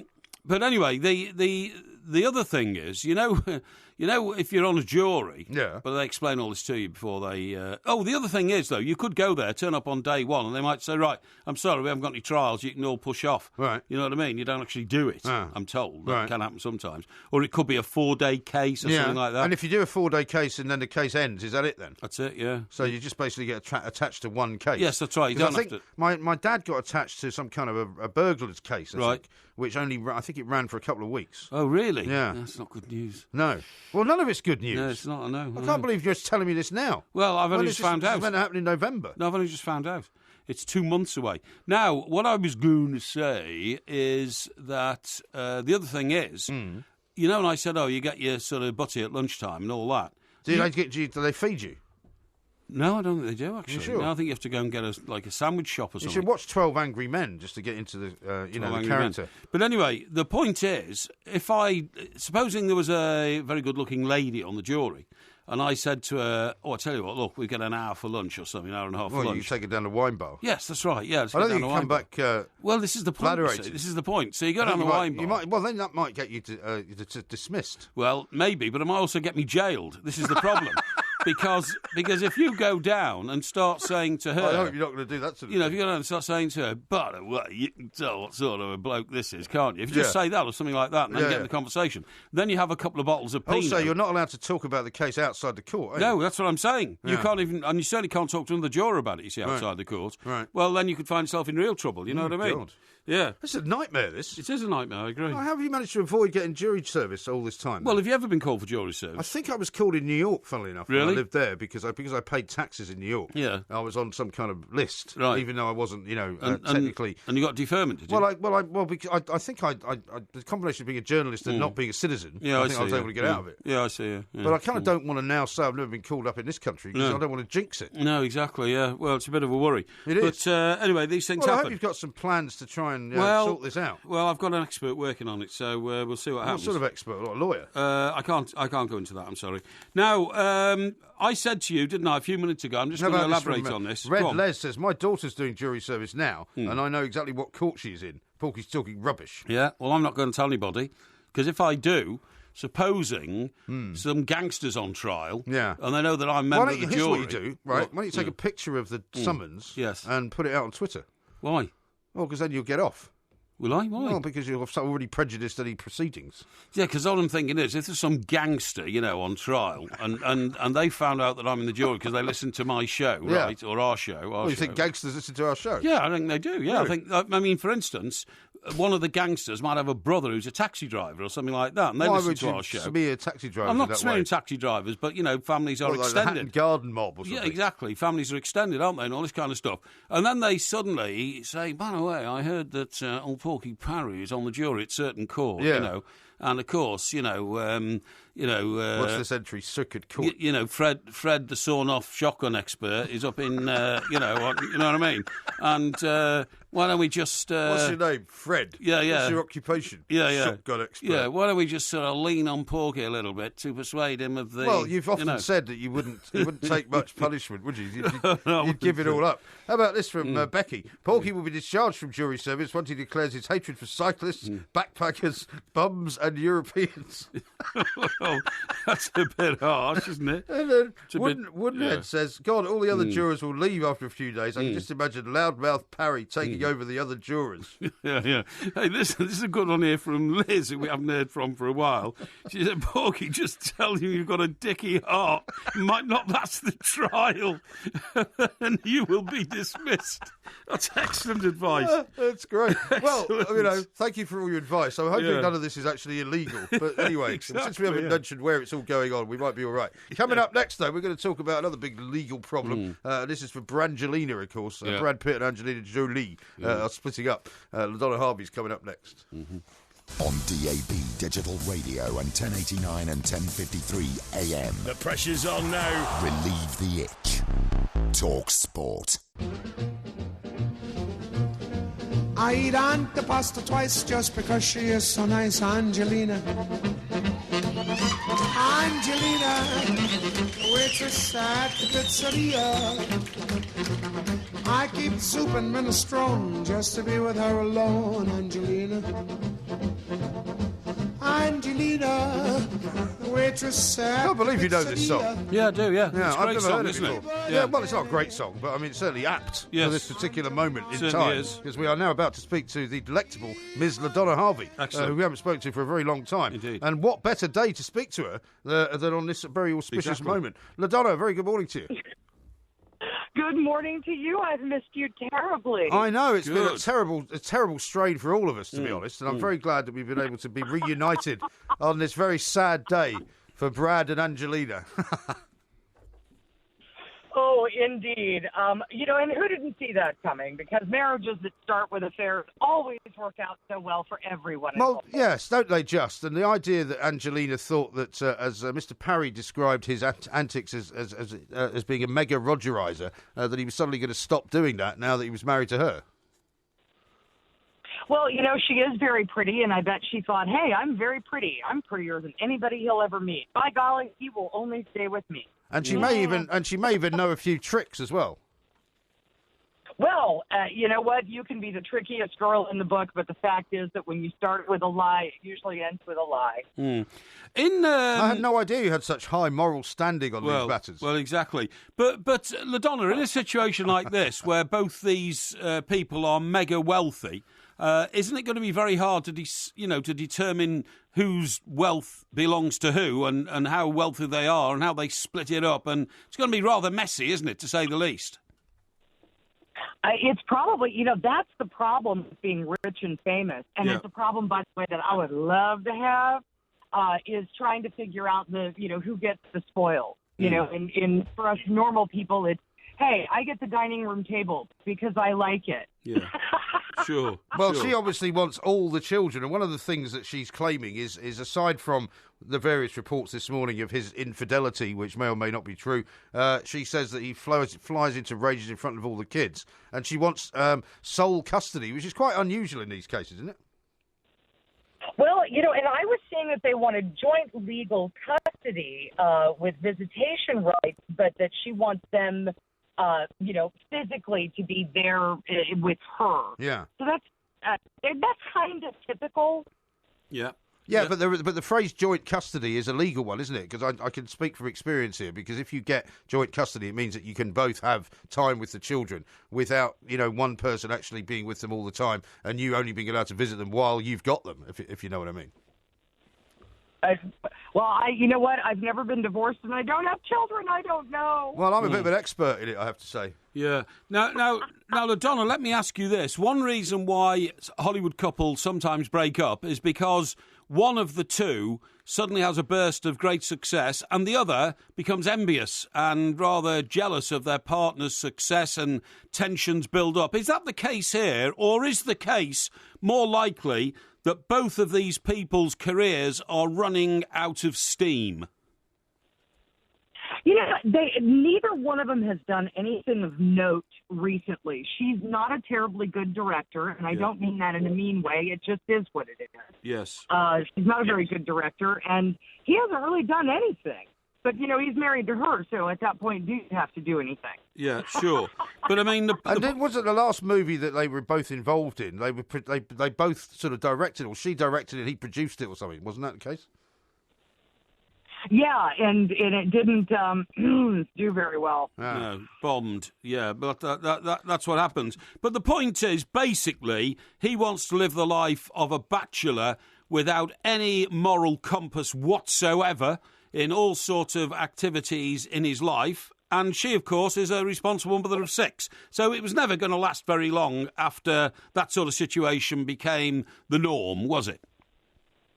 No, you've got to have kind of the same goals in mind. But, you know, she has not made really great choices in husbands. No. Well, at least this time she's not carrying a vial of his blood around with her, I suppose.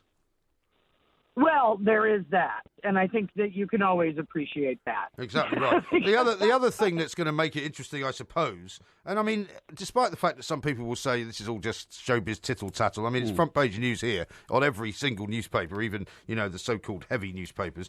She's hired the same lawyer who represented Amber Heard, right? Oh, boy. And I wonder if that means that it's going to get as ugly as Johnny Depp and Amber Heard, because, wow, that was ugly. Well, it really was ugly. And then a lot of the allegations that were made turned out to be kind of either retracted or not perhaps as true as they were supposed to be.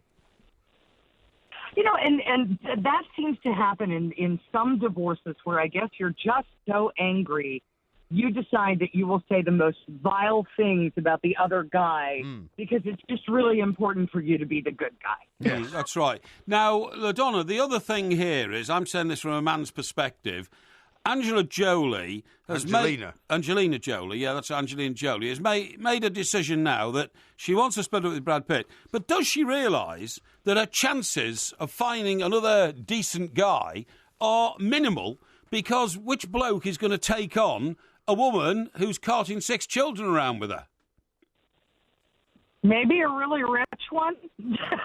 Well, I mean, it's not as if as if she's living in a council flat with kids running in and out of the house onto the concrete sort of pavement. You know, no, but it's a bit difficult to sort of get down and romantic with Angelina Jolie when she's got a brood of 6 children. That'd be ridiculous. Crawling all over the house. She's got nannies, for heaven's sake. She's got maids. They live in the house. It's got about 85 rooms. Yeah, but I mean, she comes over as the most caring mother in the world, who feeds her children for breakfast, who bathes them in the evening. Tubby time and all this kind of stuff. And, tubby time? Yeah, and takes them on regular school trips and all this kind of stuff. You have no idea, do you? I do. You I have absolutely every idea. no idea. Well, ask LaDonna. I think I've got it right. So do you think she's in a sort of, in a house coat, as we would call it, making beans on toast for all the 6 kids every night? No, I don't think she is. I think she has cooked for that, and I think that there are plenty of men out there who would like to be married to Angelina Jolie. I wouldn't mind. Even her. Well, I would. I wouldn't mind. I wouldn't. I wouldn't marry a woman with 6 children. You're going to be mad. Well, you're going to marry anybody, are you? Well, okay, maybe not, but certainly not a woman with 6 children. I mean, crikey, particularly as they're how many of them are fathered by Brad Pitt, by the way, LaDonna? Well, they've got twins, haven't they?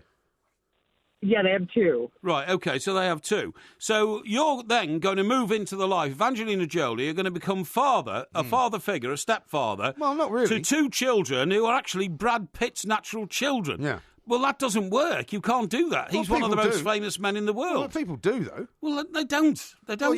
Well, you wouldn't marry her because she's richer than you. No, You'd be embarrassed. No, that's not true at all. Yeah, you wouldn't That's be not able true. to push her around and order her to, But what I'm saying is these people have very complicated lives because of the social strata in which they live, LaDonna. You know what I mean? Yeah. You know what? And I do. I mean, it's that's why you end up with with actresses who are married to hoteliers because then nobody's competing for the attention, but everybody has money, and then you can just shove the kids into another room. Yeah, well, I think that's probably about right. I think that's probably the most sensible explanation of the way it goes. Well, exactly. I mean, I think the thing is that, these things are always difficult, but if you've got multi-million-dollar homes and hundreds of millions of dollars in the bank, it's made a little bit easier than it is for your average, Jack and Jill who get divorced in one house and they have to sell the house and split the proceeds. I mean, there's none of that going on, is there, LaDonna? No, it takes the sting out of it.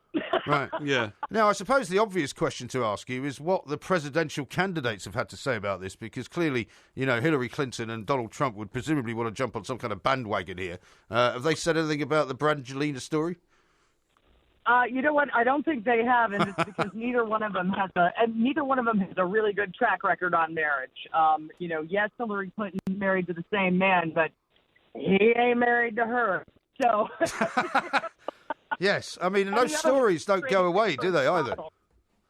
Yeah. So the other one's trading in for a new model every 10 years. Right. I'd keep my mouth shut if I was them. Yes, and I think that may be very wise. And I think another aspect of this is the fact that, she puts herself forward as one of the world's great, famous humanitarian workers for the United Nations, fighting for refugees and all that. She's an ambassador, isn't she? An ambassador. I don't get the feeling that Brad Pitt would have spent too much time hawking himself around refugee camps in Syria and that sort of thing. I think he'd rather spend his time on the Pacific Coast Highway consorting with women of loose virtue or women is that where they hang around? Who like partying, and doing a bit of drinking and smoking. That's my view. Well, what would you rather do? Well, I'd rather do the second rather than the first. And if my wife was giving me grief for not doing the first, then that might be grounds for divorce. Well, I think you summed it up then, love. Well, there you say. I want to know more about this place on the Pacific Coast Highway where we used to go. We've got to the heart of the matter. Where is this place on the Pacific Coast Highway we used to hang around? Like, what's it called? Something Heights.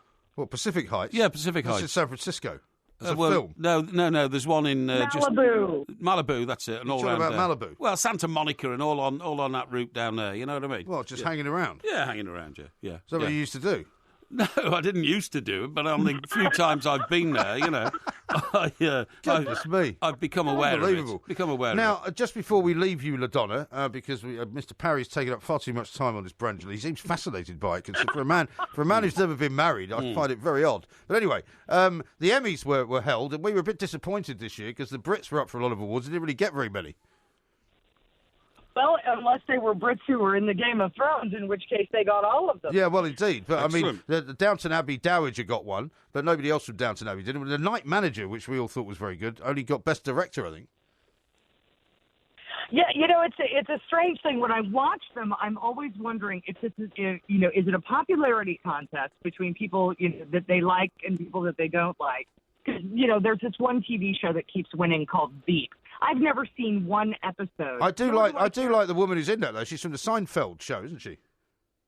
Yeah, Julia Louis-Dreyfus, and she always wins, But if everybody I think it would be more interesting if once you've won an Emmy, then you never get to get another one for that show. Right. You have to go and do another show, so everybody else gets a chance to win too.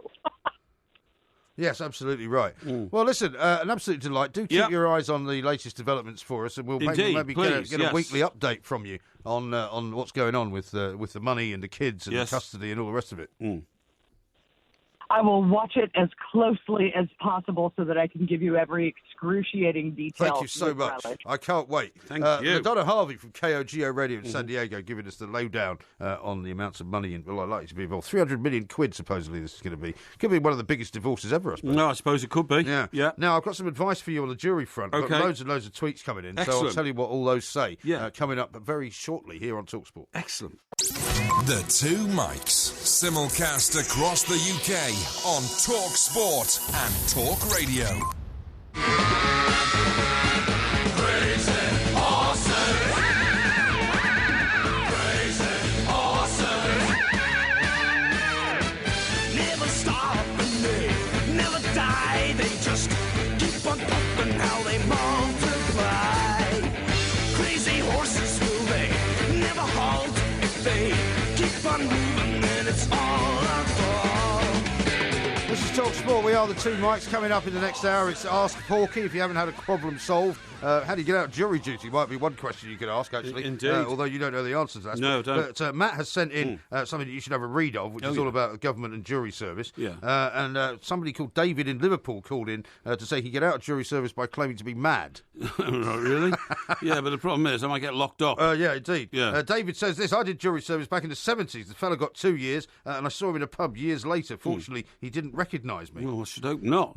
Yeah. Ian says, jury service. I trust Mr. Parry will go easy on any motorists ignoring lane closures on UK motorways. Yes, well, you know, I mean, the thing is, the principle of jury service is really that you're tried by your peers, aren't you? And if I think something's unjust and wrong, I shall steadfastly resist pressure from any other jurors to deliver a verdict that they think is right and I think is wrong. Well, it's not likely that you'll be dealing with sort of capital crimes, is could it? be. Really? Could very well Really? be. Yeah, it could be. Well, we'll have to keep an idea there about that. Peaches says this: I just tuned in for the first time and my head is about to explode. Why? I don't know. Right, OK.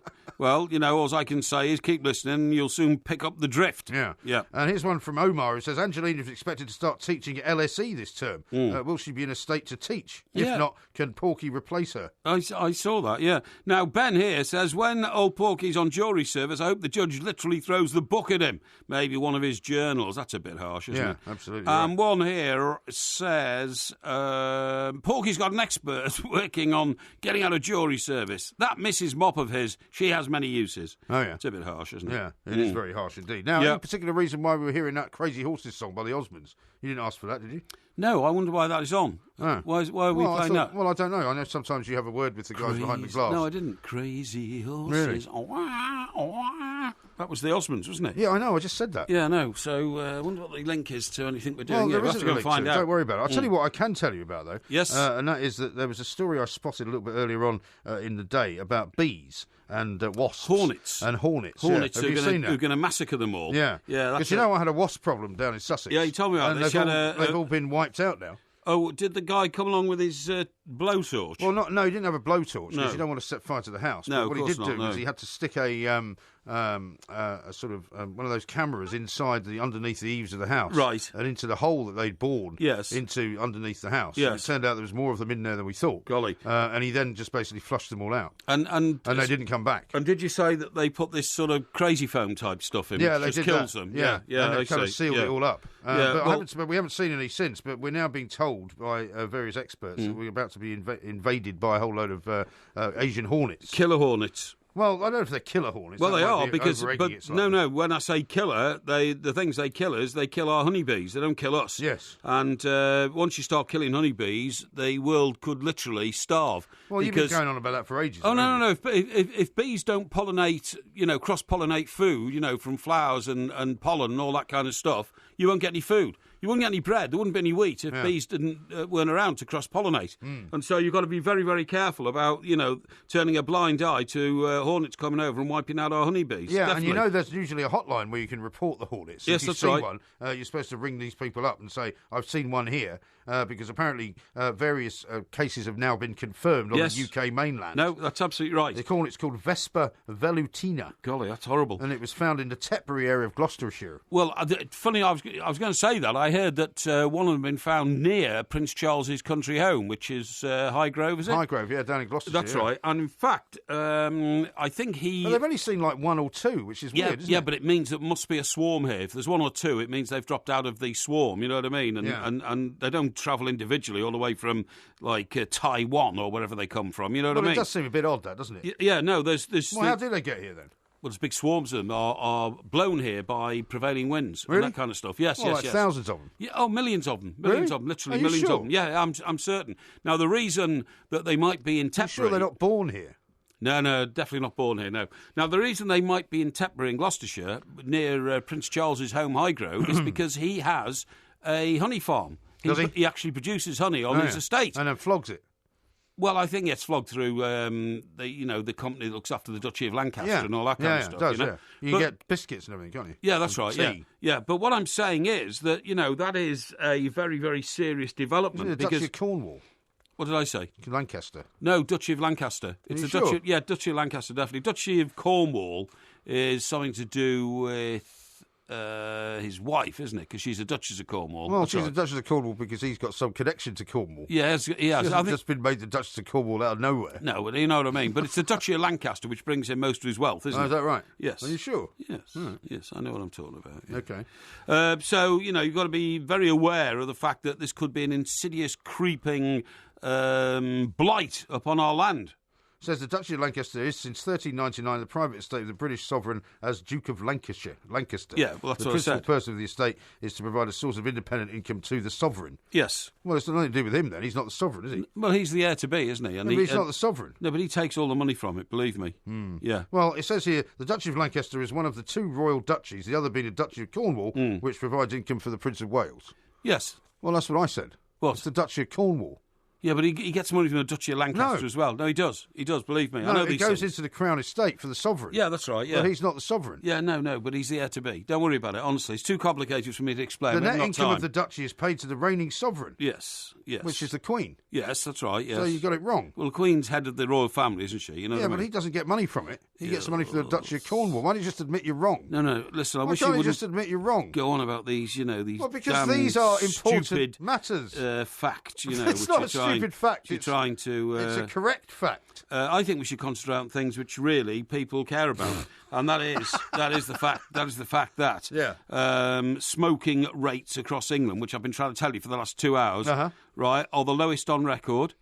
Right, health officials say that only, this isn't amazing, and you're going to feel shameful. You're going to feel shameful. I don't feel shame. I've never felt shame in my life. Only 16.9% of the population now smoke. That figure's down from over 70% in post-war years. And who's telling you this? The latest inquiry that I found in my medical journals. Yeah, but whose figures are they? Figures released. It's a big survey. By whom? It's a big survey. Oh, who's it by? Eh? Who's it by? Who's it by? Yeah, who's it by? It's part of the Stoptober movement to get people to stop smoking for October. It's part of the government-funded campaign to stop people smoking. Yes. So they're giving out details about how the number of people smoking have gone down. Yes. What a surprise that is. They want people to quit for the month of October. Yes, I know they do. Right? 28 days. Why can't you volunteer for that? I don't want to give up. Why should I? Well, because you've got 2 young children and you might die. What's that got to do with you?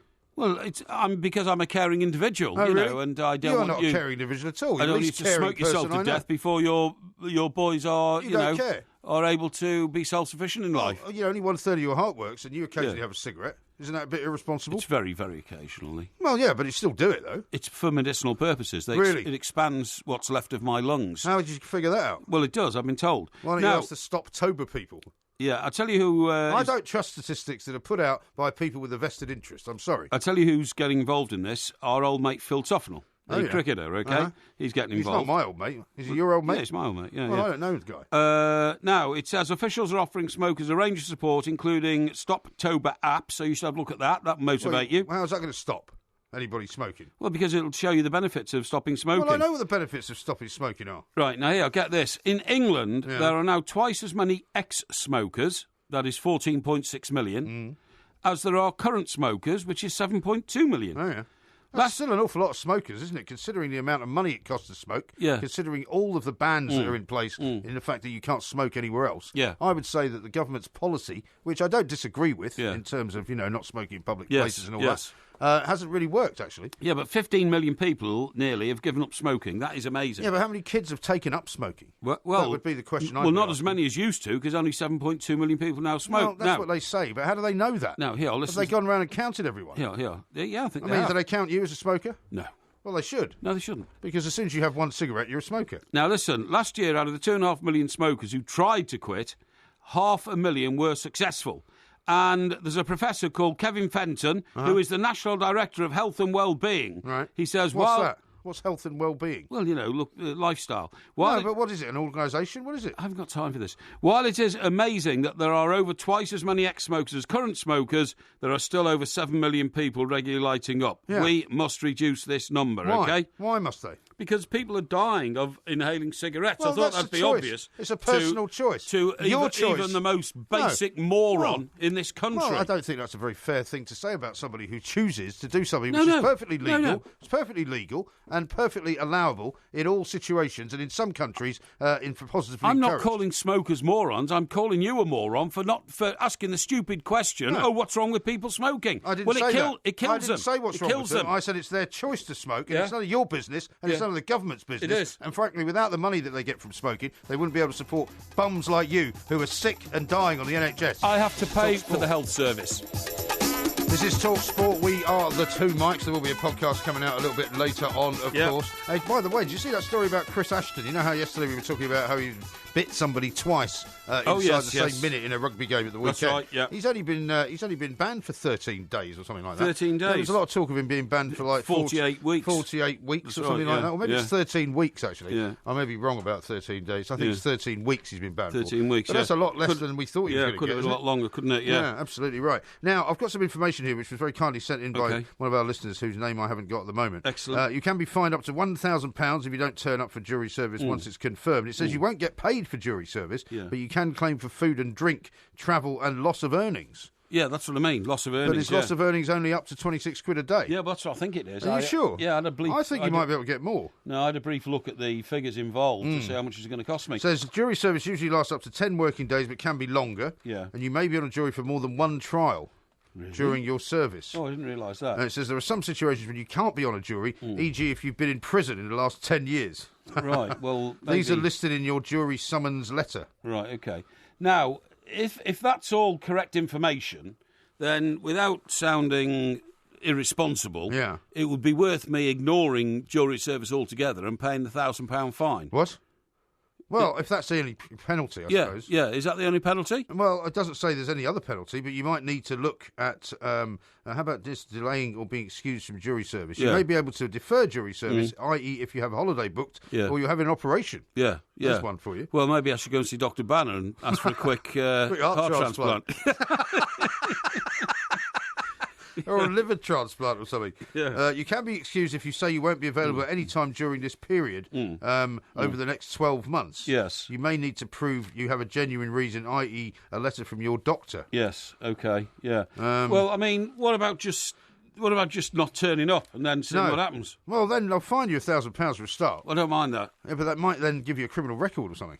Will it? Well, I would have thought so. I wouldn't have thought it would. It's a criminal offence. Well, I could just pretend I forgot. What? Well, I could just say, you know... Well, you just tell them you're mad, and then you'll get off. No. But it says here, look, wages during jury service. Your employer doesn't have to pay you during your service, but you can claim for loss of earnings from the court. Your employer must fill out a certificate of loss of earnings, which you get with a letter confirming your jury service. Right. send this as part of your claim for expenses once you've completed the service. Okay, so they pay you in full, do they? Well, I mean, you might want to look into it. No, they don't. I've seen the addendum, and it's honestly a pathetic amount of money. If you're sacked because you do jury service, you may be able to claim unfair dismissal. Well, there you go, you see. Yeah. However, if your employer asks you to delay jury service and you refuse, you may not be able to claim unfair dismissal. Yeah, well, you see, there you go. Gee, blimey, it's a real minefield. This. Well, there's a few options. I can't believe you allowed this to happen. There's a few options. Well, what else do you expect me to do? I don't run the jury service. I suddenly get a notice saying you've got to serve on a jury. You're supposed to be a man with influence and friends in high places, aren't you? Why can't you go and talk to your MP or something? Well, and that's not a bad thought, actually, the MP. Oh, I know the MP. I know our local MP. Yeah, that's not a bad idea. Well, somebody's, Steve's suggesting, because you know that Wikipedia page has got that ridiculous age that you supposedly are, which you're obviously not. Yes. But it says you're 81 on the Wikipedia That's page. right, yeah. If you take that with you, you'll be excused because you'll be too old. Yeah, I'll say, look, I've got my mental faculties gone and all that. Now, I'll tell you what else I discovered, right, in studying the documents that I do. Have you ever done or been involved in or thought about doing a runner from a restaurant, particularly when, say, you were a student or something like that? Yeah, well, funnily enough, I have never thought about doing it, but I did know people who did, shall we say. And successfully? Yeah. You see, these were actually not my friends. They were friends of my sister's. Right. And it was in London. Yeah. And they used to go to restaurants around where they went to college. Yes. And there was a lot of them. I mean, there was like 15 of them. Oh, that's outrageous. And they would go in, and I was only with them on one occasion. Right. And I refused to take part in it. I was just like, I'm not doing that. Well, I don't. That's very commendable. I mean, did they ever get caught? No. Because what they used to do was they used to kind of go out in dribs and drabs. Yeah. So they didn't all do a runner at the same time. Yeah. Well, I've seen it worse than that because I remember in Chester once, and I was, like I said, a young reporter and all that. And you always ended up some nights in an Indian restaurant. And you could always tell who the runners were going to be. Yeah. Because they always took a table near the door. Yeah. Right? Right. And you could also always tell that the Indian waiters, who didn't put up with any messing about, by the way, could tell that there's a risk of this because they would equip themselves with, like, baseball bats. Right. Or batons or something like that. And chase them down the street.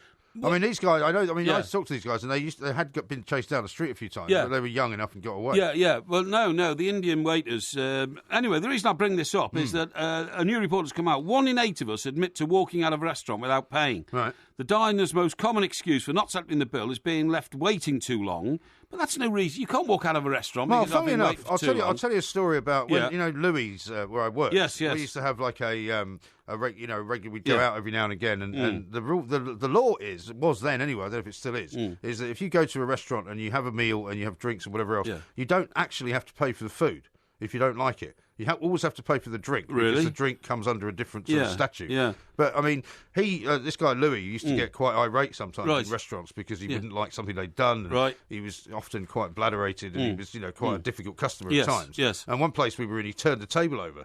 And had a big row. It was in Soho. Well, I mean, that's Kettner's in Soho. Yeah, I know Kettner's. Yeah, but this that's was a champagne bar. Well, it was before it became a champagne bar. It used to be just a regular sort of restaurant. Sure. And he got a big row with the waiters. He didn't like the food. He didn't like the way they brought it. And they were sort of arguing back with him. In the end, he basically turned the table over and handed a load of money to one of his minions, who then paid the guys just for the drink that we'd had. That's and there wasn't at that time. That's kind of vandalism. Well, it was a very bizarre situation. Yeah. But, I mean, the thing is that the rule in those days was you didn't have to pay for the food if you didn't like it. I see. But anyway, it says here, the bill is being left waiting, not paid, is waiting too long, or being unable to find a staff member to take their money. Now, 9 out of 10 restaurant, cafe and bar customers have withheld tips. 80% of them doing so due to bad service. More than a third of those who refused to tip did so after being ignored when trying to pay. Now, when asked what annoyed the most, the people who were involved, in the service about eating out, 7 out of 10 diners said workers' bad attitudes, i.e., waiters or chefs or something like that. Half said waiting too long for their order to arrive is the most irritating thing, and I agree with that. Right. When you're waiting and waiting and waiting, where's the food, the food, While a third dislike not being able to get a member of staff's particularly attention. if you're paying quite a lot of money for it. Exactly, yeah. But the what I'm saying about doing a runner was, it used to be a sport. Yes. You know, at the weekends, guys got bladderated, they'd sit by the door. It always a bit of a sort of ritual that you would all go to the pub together, and then you would all go to the Indian together, and then some of them would disappear and not pay. No, you're right. You know, walk out the back door or climb out the bathroom window or something like that. But then I have actually witnessed in a restaurant one night, you know, where it was a countdown, 3, 2, 1, oof, and they all three got up and sprinted out the door, and the next minute you see half a dozen Chinese or Indian waiters sprinting down the road after them to get them, and the punch-up would develop, and the police would arrive, Yes. you know? Well, I mean, it's very unwise to do it in a Chinese restaurant, because I've seen many various situations in Chinatowns all over Britain, and in America as well, where they just come out with meat cleavers. Yeah, that sort of thing. Well, as I say, the Indian waiters weren't putting up with any nonsense. I mean, why should they? Yeah. You know, they work very long days, 16 hours a day or something. Of course it's theft. I mean, what I'm saying, I mean, if you take them to task and say, look, I'm so unhappy with the food that I'm refusing to pay for it, that's different. Then you have a debate about it. Then you have a debate, and then you can say, well, OK, well, this is why, and this is why I'm not coming back, blah, blah, blah. But to just do a runner is the same as theft, isn't it? I mean, if it's somebody completely theft. But somebody was to come up before you as a juror, you'd have to send them down. Yeah, but I think you've got to understand as well, in the days when I was a youth, you know, a callow youth maybe, working there, it was also a bit of a sport, because these days there are thousands, millions probably, of Indian and Chinese restaurants in this country. There weren't as many when you and I were growing up, in those days. And so they tried to take them for mugs, really, you know what I mean? But they wouldn't have it. I never ever... When was the first time you went to an Indian restaurant? Good question. Yeah. Until I met my first girlfriend, I'd never been to a Chinese restaurant. Really? No, never eaten Chinese food till I was about 17 or something like that. Okay. I mean, did you have Chinese food as a child? Yeah, well, I went to... My parents used to like taking us to different restaurants in London. Right, OK. They took me to Vera Swami's, which was the first sort of Indian restaurant in London. Right. Around the back of Piccadilly Circus. Right. When I was about 7 or 8. Oh, I see. No, I never had Chinese or Indian food. And it was very unusual in those days. It was quite sort of exotic. Yeah, exotic, yeah. And they would bring this kind of, you know, those things you get for high tea, which are those sort of, you know, three-layered I know, trays. Yes. And inside they would have things like desiccated coconut and sultanas. Really? And also... Why are you looking at me like that? Well, because I wouldn't eat sultanas even to this day. No. Well, not even in a curry? No. You just put them on the side. What about desiccated coconut? I don't know what that is. What's desiccated coconut? Well, it's like sort of coconut in a sprinkly form. Yeah, OK. Like. No. Sort of like dried that. coconut. No, I don't like that, no. You don't like that? But I make a beef curry, actually, with sultanas and desiccated coconut in it. Oh, I see, OK. Well, I wouldn't enjoy that, I'm afraid. But, no, what I'm saying is... I don't remember the first Chinese restaurant I went to be fair. I do. The first Chinese restaurant I went to was in The Rose in Chester, The Rose being the elevated... part of the street, because the street's in Chester on 2 levels, the road and the Rose. Right. And it was down Bridge Street, and I remember she said, come on, let's go there. And I said, well, I've never been to a Chinese restaurant. I don't know if I like the food. Yeah. I didn't realise it was ordinary food. What do you mean ordinary food? Well, I didn't realise that you could have beef or you could have what do you think it was? Chicken. I thought it was like dragon or something like... No, seriously. I thought it was like... No, I thought it was very... I'll have some of that dragon chow mein. No, I'm serious. I thought it was like, Cut the wings off. Really sort of like foreign food, which I wasn't aware of. I'd never travelled anywhere. I'd never been to China or anything like that. Did they not have Chinese takeaways in Chester? Yeah, but I'd never been to one because for the same reason. I didn't know what Chinese food looked like. You just look at a menu.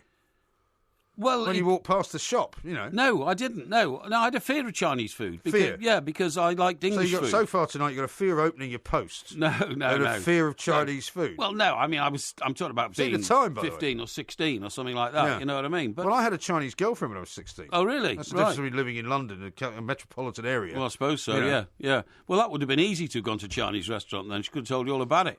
Well, I didn't need to be told all about it. Yeah. I'd already been to a Chinese restaurant by the time I was 16. Sure, yeah. What a sheltered life you've lived. No, I haven't lived a sheltered life. Have? I know. Life has been exposed to me like an unfold, like a sunrise coming up over the horizon. Right. Yeah. And what's it doing now? Sunset? No. The sun's not setting on my life. No. Really? No way. I think you're on that side of it. I don't think so. It's definitely mid-afternoon. No. This is Talk Sport. The Two Mikes, simulcast across the UK on Talk Sport and Talk Radio. Before the fiddlers have fled, before they ask us to pay the bill, and while we still have the chance, Let's face the music and dance. Soon. Very nearly time for Ask a Porky. We've got loads and loads of really good questions, but if you want to get one in and you haven't had one answered live on the air before, send it on to the Facebook page, The Two Mics, or tweet it at The Two Mics. How about this from Scott? He says, I would have a fear of Chinese food if I thought a dragon was going to jump out of it. And Woodenhead says, I remember that the mythical creatures menu, dragon curry, Yeti fajitas, Kentucky fried unicorn, and Griffin milkshakes. Well, maybe I believed all that stuff, when I was young or something like that. I mean, well, look, you're right in saying, and I'm not going to apologise for making fun of you, because that wouldn't be part of the show. But it was a very different landscape in those days in terms of. I remember as a child, right? Because my parents were sort of fairly cosmopolitan, and they quite liked the idea of going to all these different restaurants. We used to go to a place in Hampstead called Cresta, which was a Polish restaurant. Right, okay. So when I was about 7 or 8 in primary school, the teacher asked everyone in the class what their favourite meal was. And I said beef stroganoff, because it was. I really liked it. Is that what they eat in Poland, by the way? Yeah, well, one of the things they eat, I love beef stroganoff. Beetroot soup as well, bit of borscht. Right, okay, and I said a borscht, and the teacher thought I was lying and gave me a really hard time. She said, where have you ever had that? And refused to believe it until my mother had to come and say, no, actually, my dad takes him to this Polish restaurant in Hampstead, which was really nice. Whereas now, beef stroganoff is not in any way exotic or unusual. No, I know. You get it in a pub. You do get in pubs. In fact, a local boozer of mine just outside Epsom does a great beef stroganoff.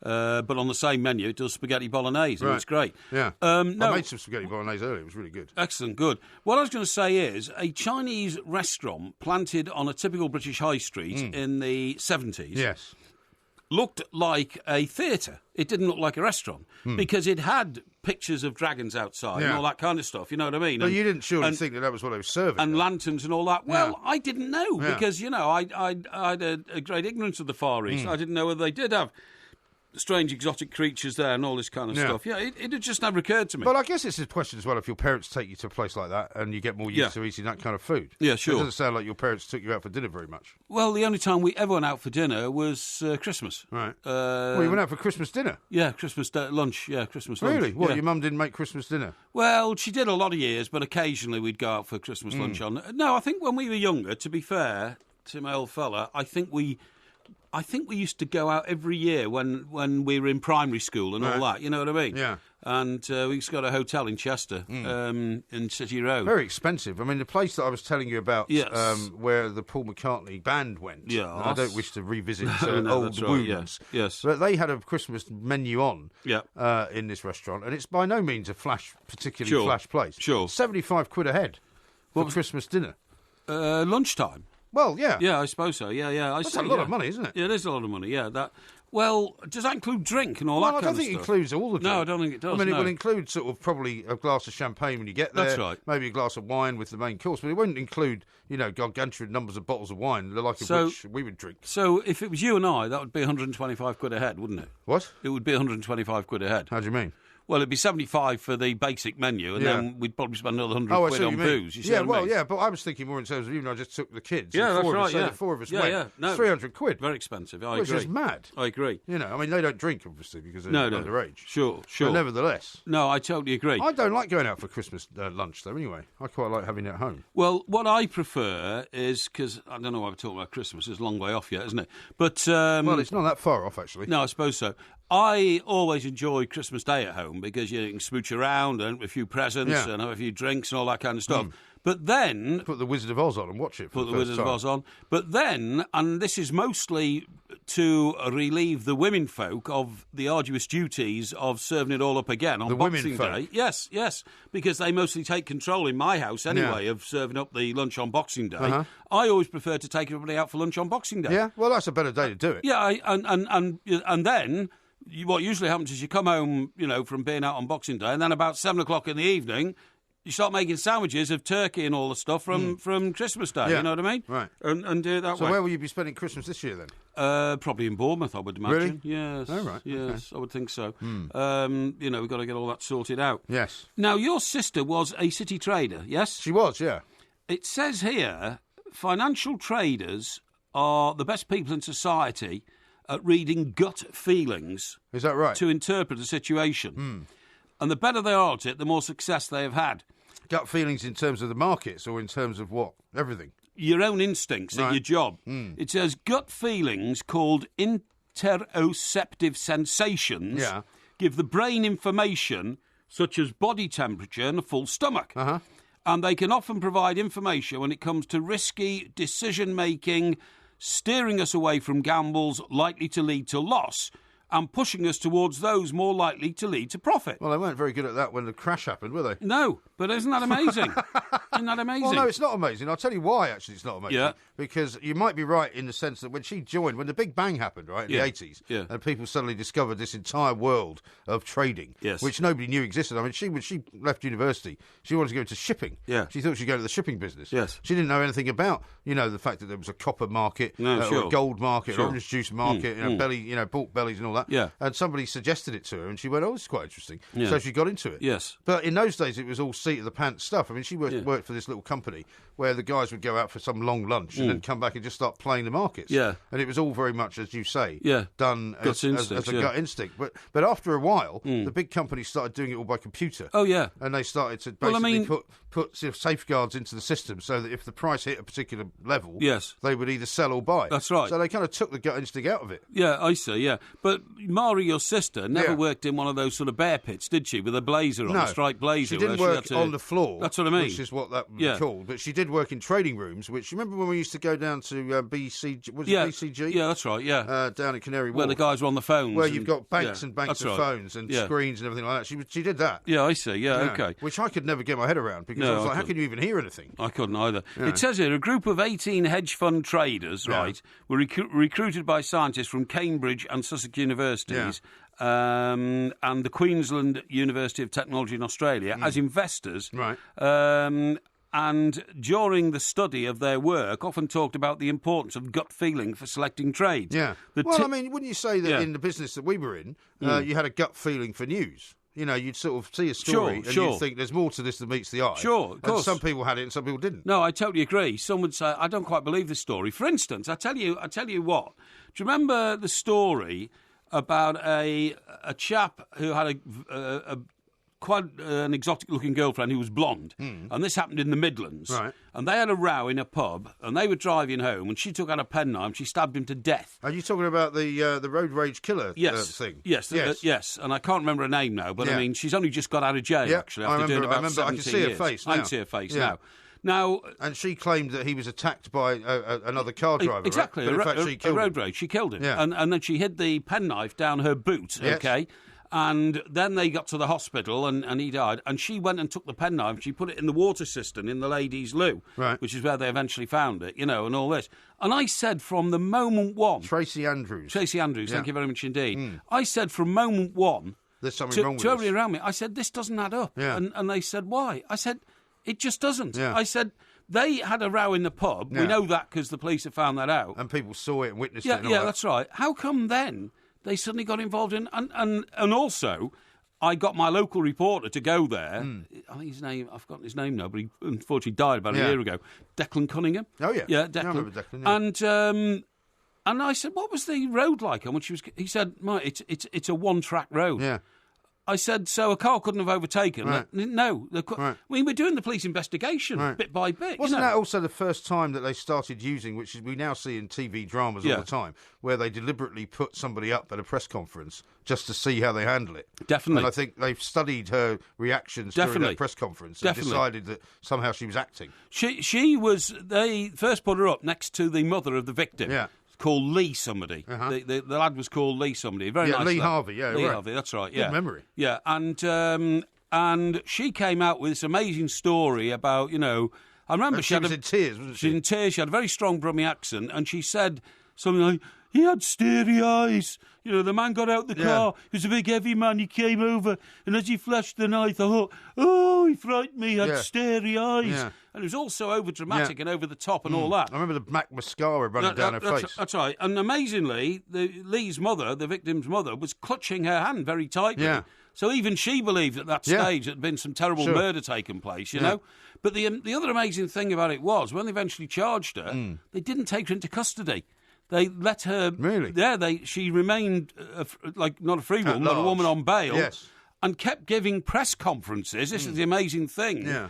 organised by her lawyer to say we found more evidence, which we've handed to the police to prove that Tracy's innocent, and all this kind. It was a bizarre case, very bizarre. But no, you're right. And my gut instinct right from the very, very start was, she's done this. She must have done. So one of the reasons you were good at your job, and I was quite good at it, was because you had that instinct. Exactly. And some people that worked in the business just didn't have it. Absolutely. But fascinating stuff. Anyway, we'll come back to that because it's now time for the I was going to say the Porky quiz. It's Ask Porky next. It is. Don't phone your mother. Phone Talk Sport. Football on DAB Digital Radio and 1089 and 10. With a very topical one, actually, if you don't mind, Mr. Parry. Of course. From Carl, who says, what to do, Porky? I land in Heathrow on the 4th of November from New Zealand. Do I stop in London to show my girlfriend Tracy the sights, bear in mind she's never been to the UK, or do I get to Liverpool as fast as I can to watch you two live on stage? I'm really in two minds because I'm also due to watch my team Stoke play West Ham on the Saturday. Please help. I would go straight to Liverpool, mate, and watch us. It'll be a fantastically explosive start to your visit to this country. Not sure what nationality you are. Well, I think he's coming. Well, sounds like you're British. He may be British, coming from New Zealand. And your girlfriend may be a Kiwi, which is great. Introduce you to this country with the Two Mike show, and then you've got plenty of time to do a reverse trip back to London via Stoke, because on Saturday you can go to Stoke and watch your team play, and then move on from there on the Sunday back to the Metropolis. The Metropolis is great on a Sunday. It's a bit crowded and packed on a Friday, but it's a lovely day on Sunday. Get around the park, get yourself into a restaurant. That's your plan. OK. Fergus says this, apropos of what we were just saying. Is traditional journalism a dying art? Everyone these days has something to say without saying anything.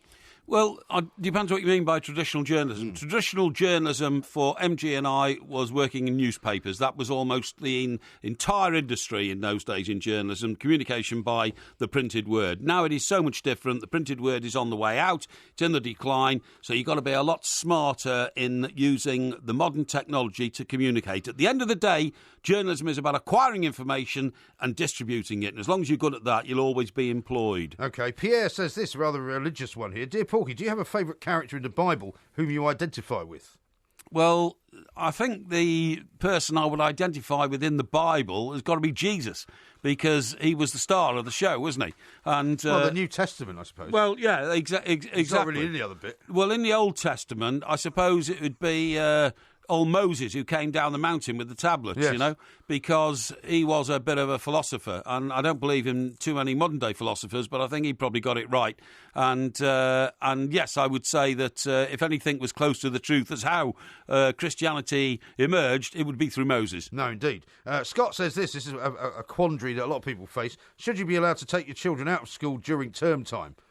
He also says he's going to see us both in Liverpool. Yeah, great. We'll look forward to seeing you there. Well, obviously, I've never had children, so I can't speak from a personal perspective. But the answer to that one, it would depend why you're taking them out of school. If it's for a holiday, because the holiday companies rip you off, I think there's a case to say that should be acceptable on some occasions. For other matters, it could be a family thing. You know, it could be grandmother died or something like that, in which case you've got to take each individual case on its merits. And here's one from Colin. A financial question. If old MG won the Euro Millions for 100 million euros on a scale of 1 to 10, how distraught would you be? I wouldn't be distraught at all, because I would expect you to give me 10 million. Would you? Yeah, I would, yeah. Well, you previously said to me if you won the lottery, you wouldn't give me anything. If I won 100 million, I would. I'd give you 10, yeah. Oh, I'd give you 10, and I would expect you to do the same. In fact, signing a piece of paper to that effect. That's an agreement we should come to. All right. Yeah. Well, 100 million, if one of us... No, 10%. Well, I don't do the Euro Millions. So. No, well, I don't either. But, I mean, if it was any other...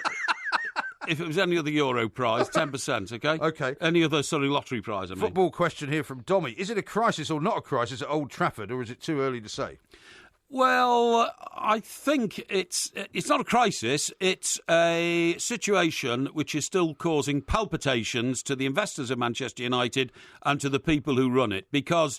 if they'd have got off to the start that Pep Guardiola's got off to in Manchester City, then I tell you, all the wounds and the terrible pain and hurt of the last 3 years would now be healing. But it's not healing. The healing process hasn't yet begun. No, indeed. Now, here's a good one from Mark. Hey, Porky, what truth and justice will you be seeking this weekend in Whitley Bay?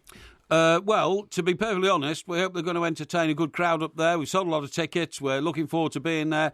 The guys who are running the show look to be very able and capable people, putting on a good show. Going to have a programme for the show for the first time, actually. Yes. With some information and pictures and stuff in that, and we're looking forward to seeing you all. They've got some information on us, have they? They have, yes. All right. Yes. Where did they get that from? Me. You gave it to them? Yes, I did, yeah. Oh, really?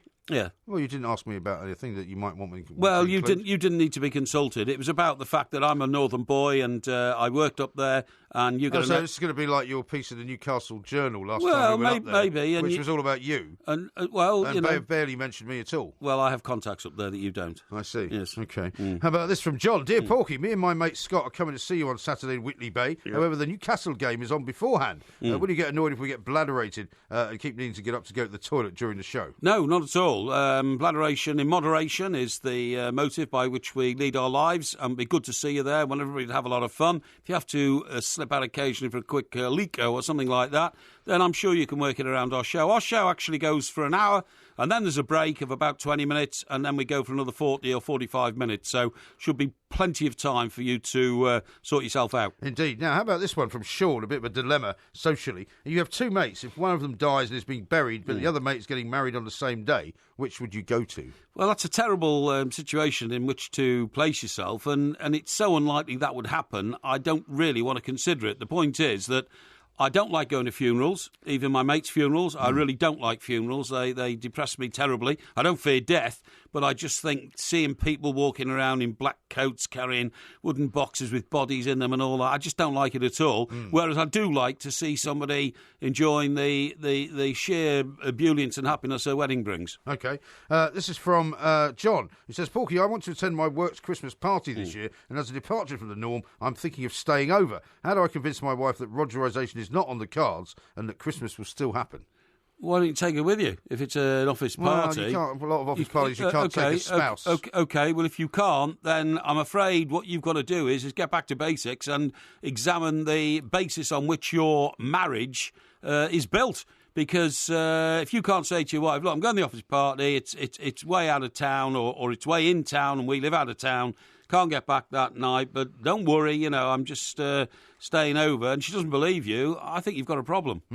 Here's one from Paul, which is slightly tongue-in-cheek, I fear. Yeah. Dear Porky, I should be whining and dining a lovely young lady this weekend for the first time. Is it acceptable for me to rest my hand on her lower back for the sake of a photo, or will that be a bit presumptuous, as it will be a first date? No, that's absolutely fine. Absolutely no problem there at all. If you have the confidence of the young lady that you're an upright and forthright fellow with the best of intentions, you won't meet any resistance. OK, here's one from Sai, who says, when potential employers say you don't have enough experience, how do you get experience without a job? And this is for a job of being a pilot. Well, being a pilot means you've got to qualify as a pilot. You've got to learn how to fly an aeroplane. Now, in the job that MG and I did, it was a much more inexact science, and you got it through sheer persistence. These days, it's not as easy.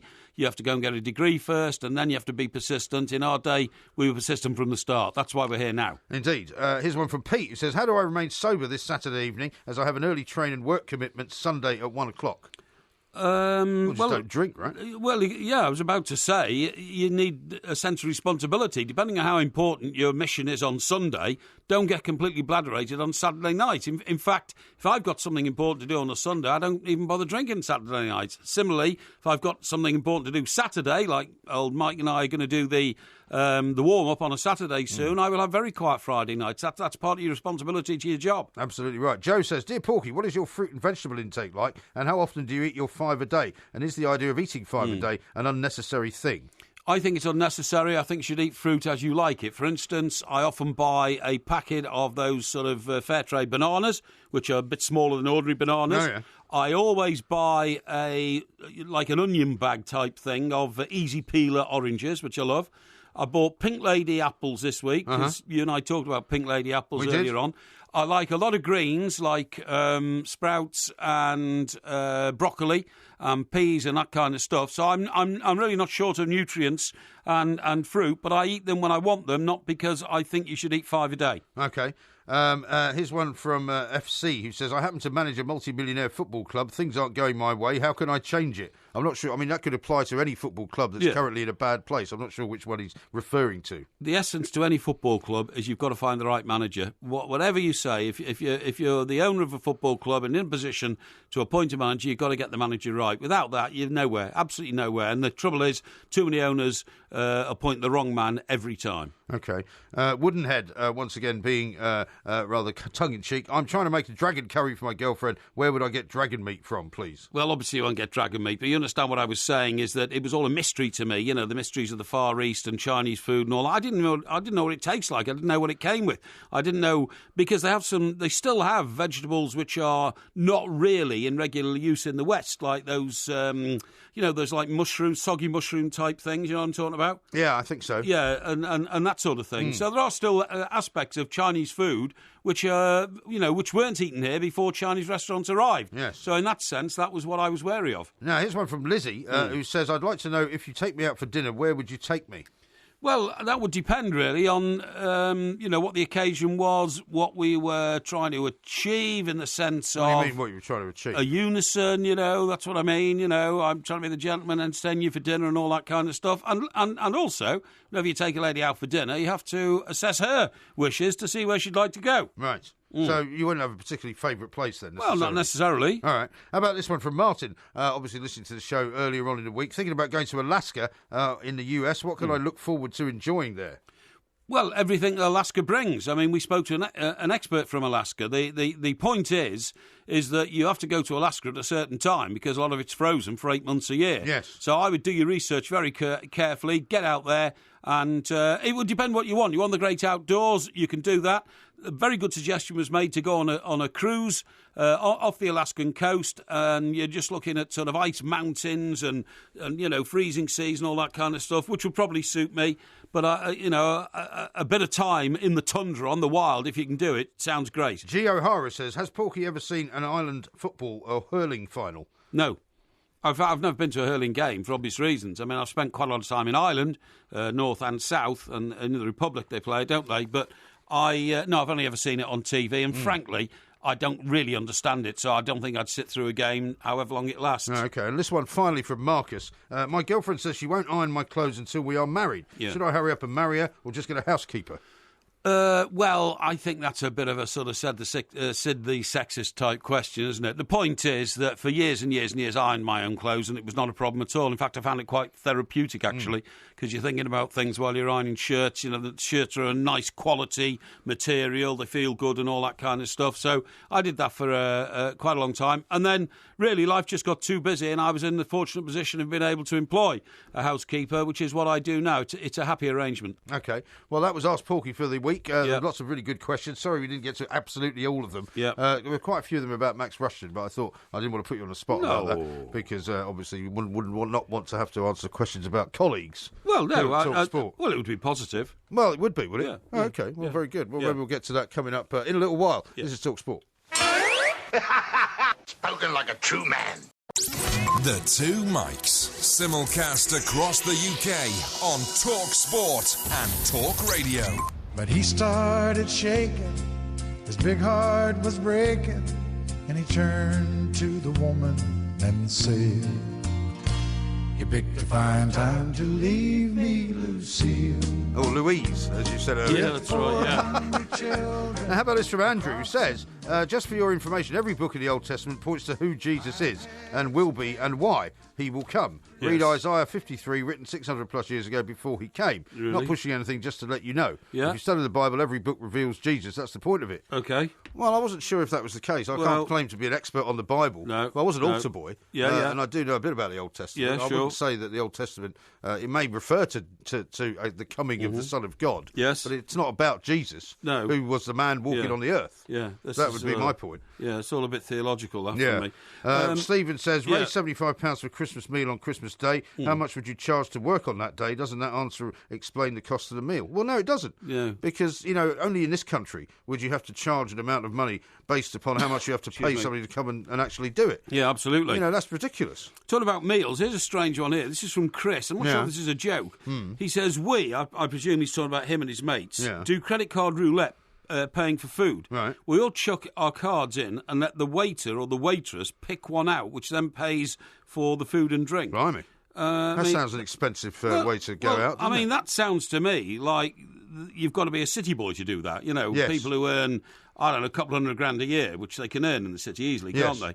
And it's again, I mean, you talk about the amounts of money those people used to burn, basically, because they made so much. That's right. I mean, my sister told me tales when she was at the height of Wall Street, when it was all sort of in the 80s and 90s, and they would think nothing of spending £12,000 or dollars on a night out, and one of them would pick up the tab. Yeah. Whereas now, they're not allowed to do any of that. No, incredible. It's absolutely incredible. It was like that, the excesses. In fact, I knew a guy who he had a Porsche. He worked in the city, and one morning he went to work and he just took a corner too fast because these guys used to start quite early, didn't they? Yeah, they did. Yeah. Like, well, you still see them now. I mean, when I was working till 6 and I would go home, you'd see Porsches and Ferraris driving to Canary Wharf. That's right, exactly. And he took a corner too fast, and he lost the back of the Porsche and smashed round. Hit the curb and buckled the axle. Yeah. And he just went and got another one. He literally just that day went and got another one before he had any thoughts of sorting out the insurance or anything like that. He needed another Porsche, you know what I mean? Yeah, crazy. Yeah. Now, so from that story to a caller, we got Paul on, who's up in, he's in the London area, actually. Right. He wants to talk about joggers, I think. Paul, a very good morning to you. Good morning, sir. Yeah. What would you like to say about joggers? I just wanted to ask Mr. Parry, especially, because I'm sure, because he always talks about he likes to go out early in the morning and view the ducks and stuff. And what do you think about when you're walking down the road in the early hours of the morning? Yeah. You got bus lanes, you got bike lanes. Yeah. Do you think they should put jogger lanes? Well, isn't a jogger lane effectively a pavement? Is this technically an Ask Porky, Paul? The reason I'm asking you this is because, like, you're walking down the road and you're sort of like minding your own business and you're sort of like just coming out and starting the day, and joggers run past. I live in Deptford, London. Yes, I know it well. Which is you don't see too many joggers in Deptford area, and you're just walking down the road, mind your own business. And then suddenly you hear footsteps behind you, and a jogger, they always seem to be like within 6 inches of you. Yeah. And you don't know if they're coming up to run behind you to mug you. Well, it's pretty. I was going to say, they're pretty brave jogging in Deptford, aren't they? Yeah, exactly. No, but I wouldn't do that. I just can't understand why they have to run so near to you, you know? Well, it's a good question, Paul. Thank you very much indeed. Technically speaking, this could be an Ask Porky, but I guess it could be extended. Yeah, but all I would say is, Paul, that to be perfectly honest, if I'm about at 4:30 a.m., there are so few people around, I would say you give the pavements over to any joggers who want to be out that time, because there are not many joggers out that time of the morning either. So you don't need jogging lanes, to be honest. I mean, enough of the road is already taken up by there's no more room for cycle lanes eh? and all that kind of stuff. But anyway, it's a good thought. Thank you for the call. It is. Now, how about this? You'll remember this guy's name, I would think. This comes from Mark. He says, you must remember Mike Fielder on The Sun, chief crime reporter. My dad, John Stewart, was on the paper with him.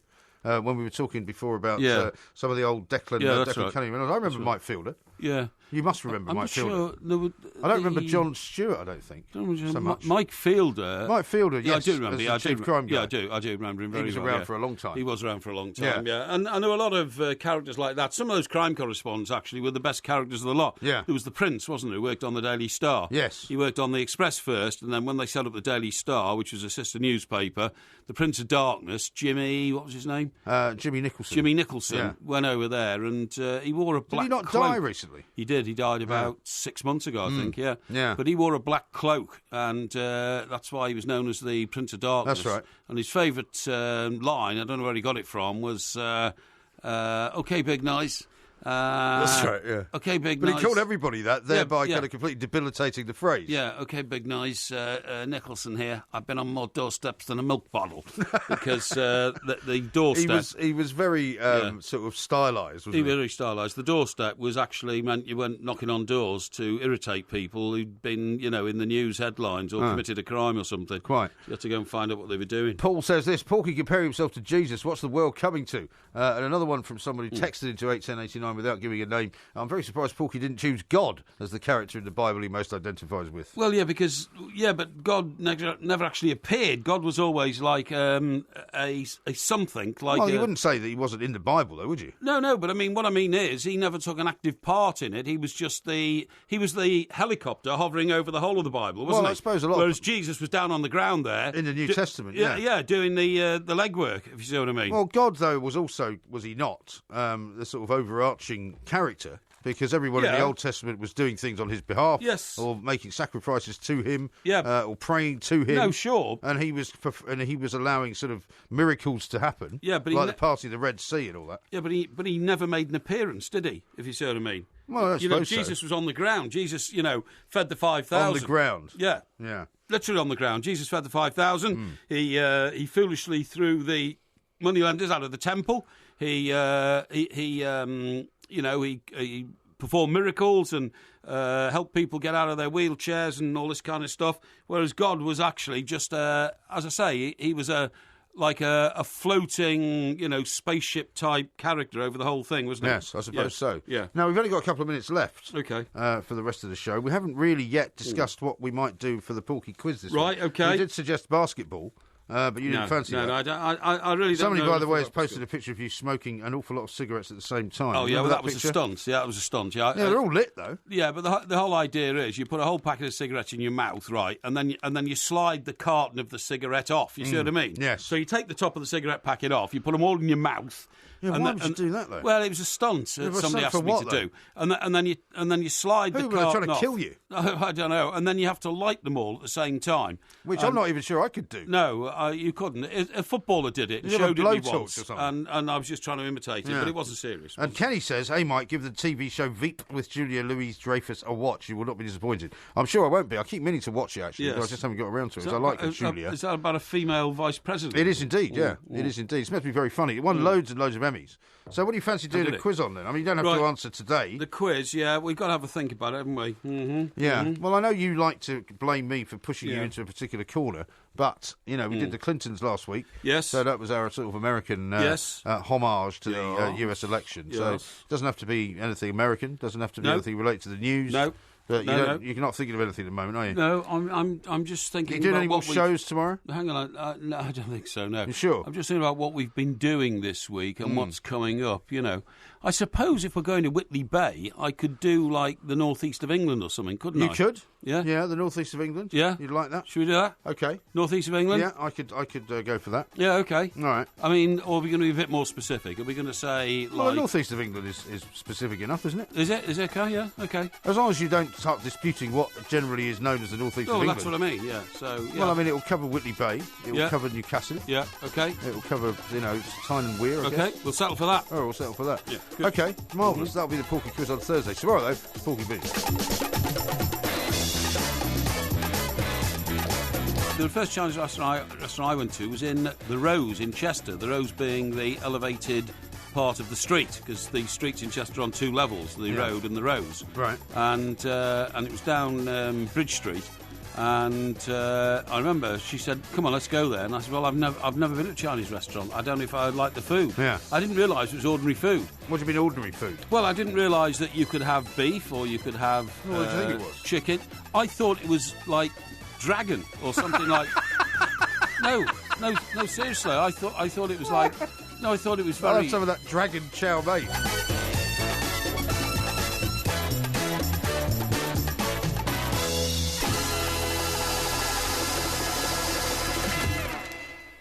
If you love the Two Mics podcast, you'll love the live show. Weekday overnights from 1am on DAB Digital Radio and 1089 and 1053 AM and via the TalkSport app. TalkSport, your Premier League station with exclusive commentaries every weekend. What an absolute corker! TalkSport. I wouldn't be distraught at all because I would expect you to give me 10 million. Would you? Yeah, I would, yeah. Well, you previously said to me if you won the lottery, you wouldn't give me anything. If I won 100 million, I would. I'd give you 10, yeah. Oh, I'd give you 10, and I would expect you to do the same. Would you mind signing a piece of paper to that effect? That's an agreement we should come to. All right. Yeah. Well, 100 million, if one of us... No, 10%. Well, I don't do the Euro Million, so... No, well, I don't either. But, I mean, if it was any other... If it was any other Euro prize, 10%, okay? Okay.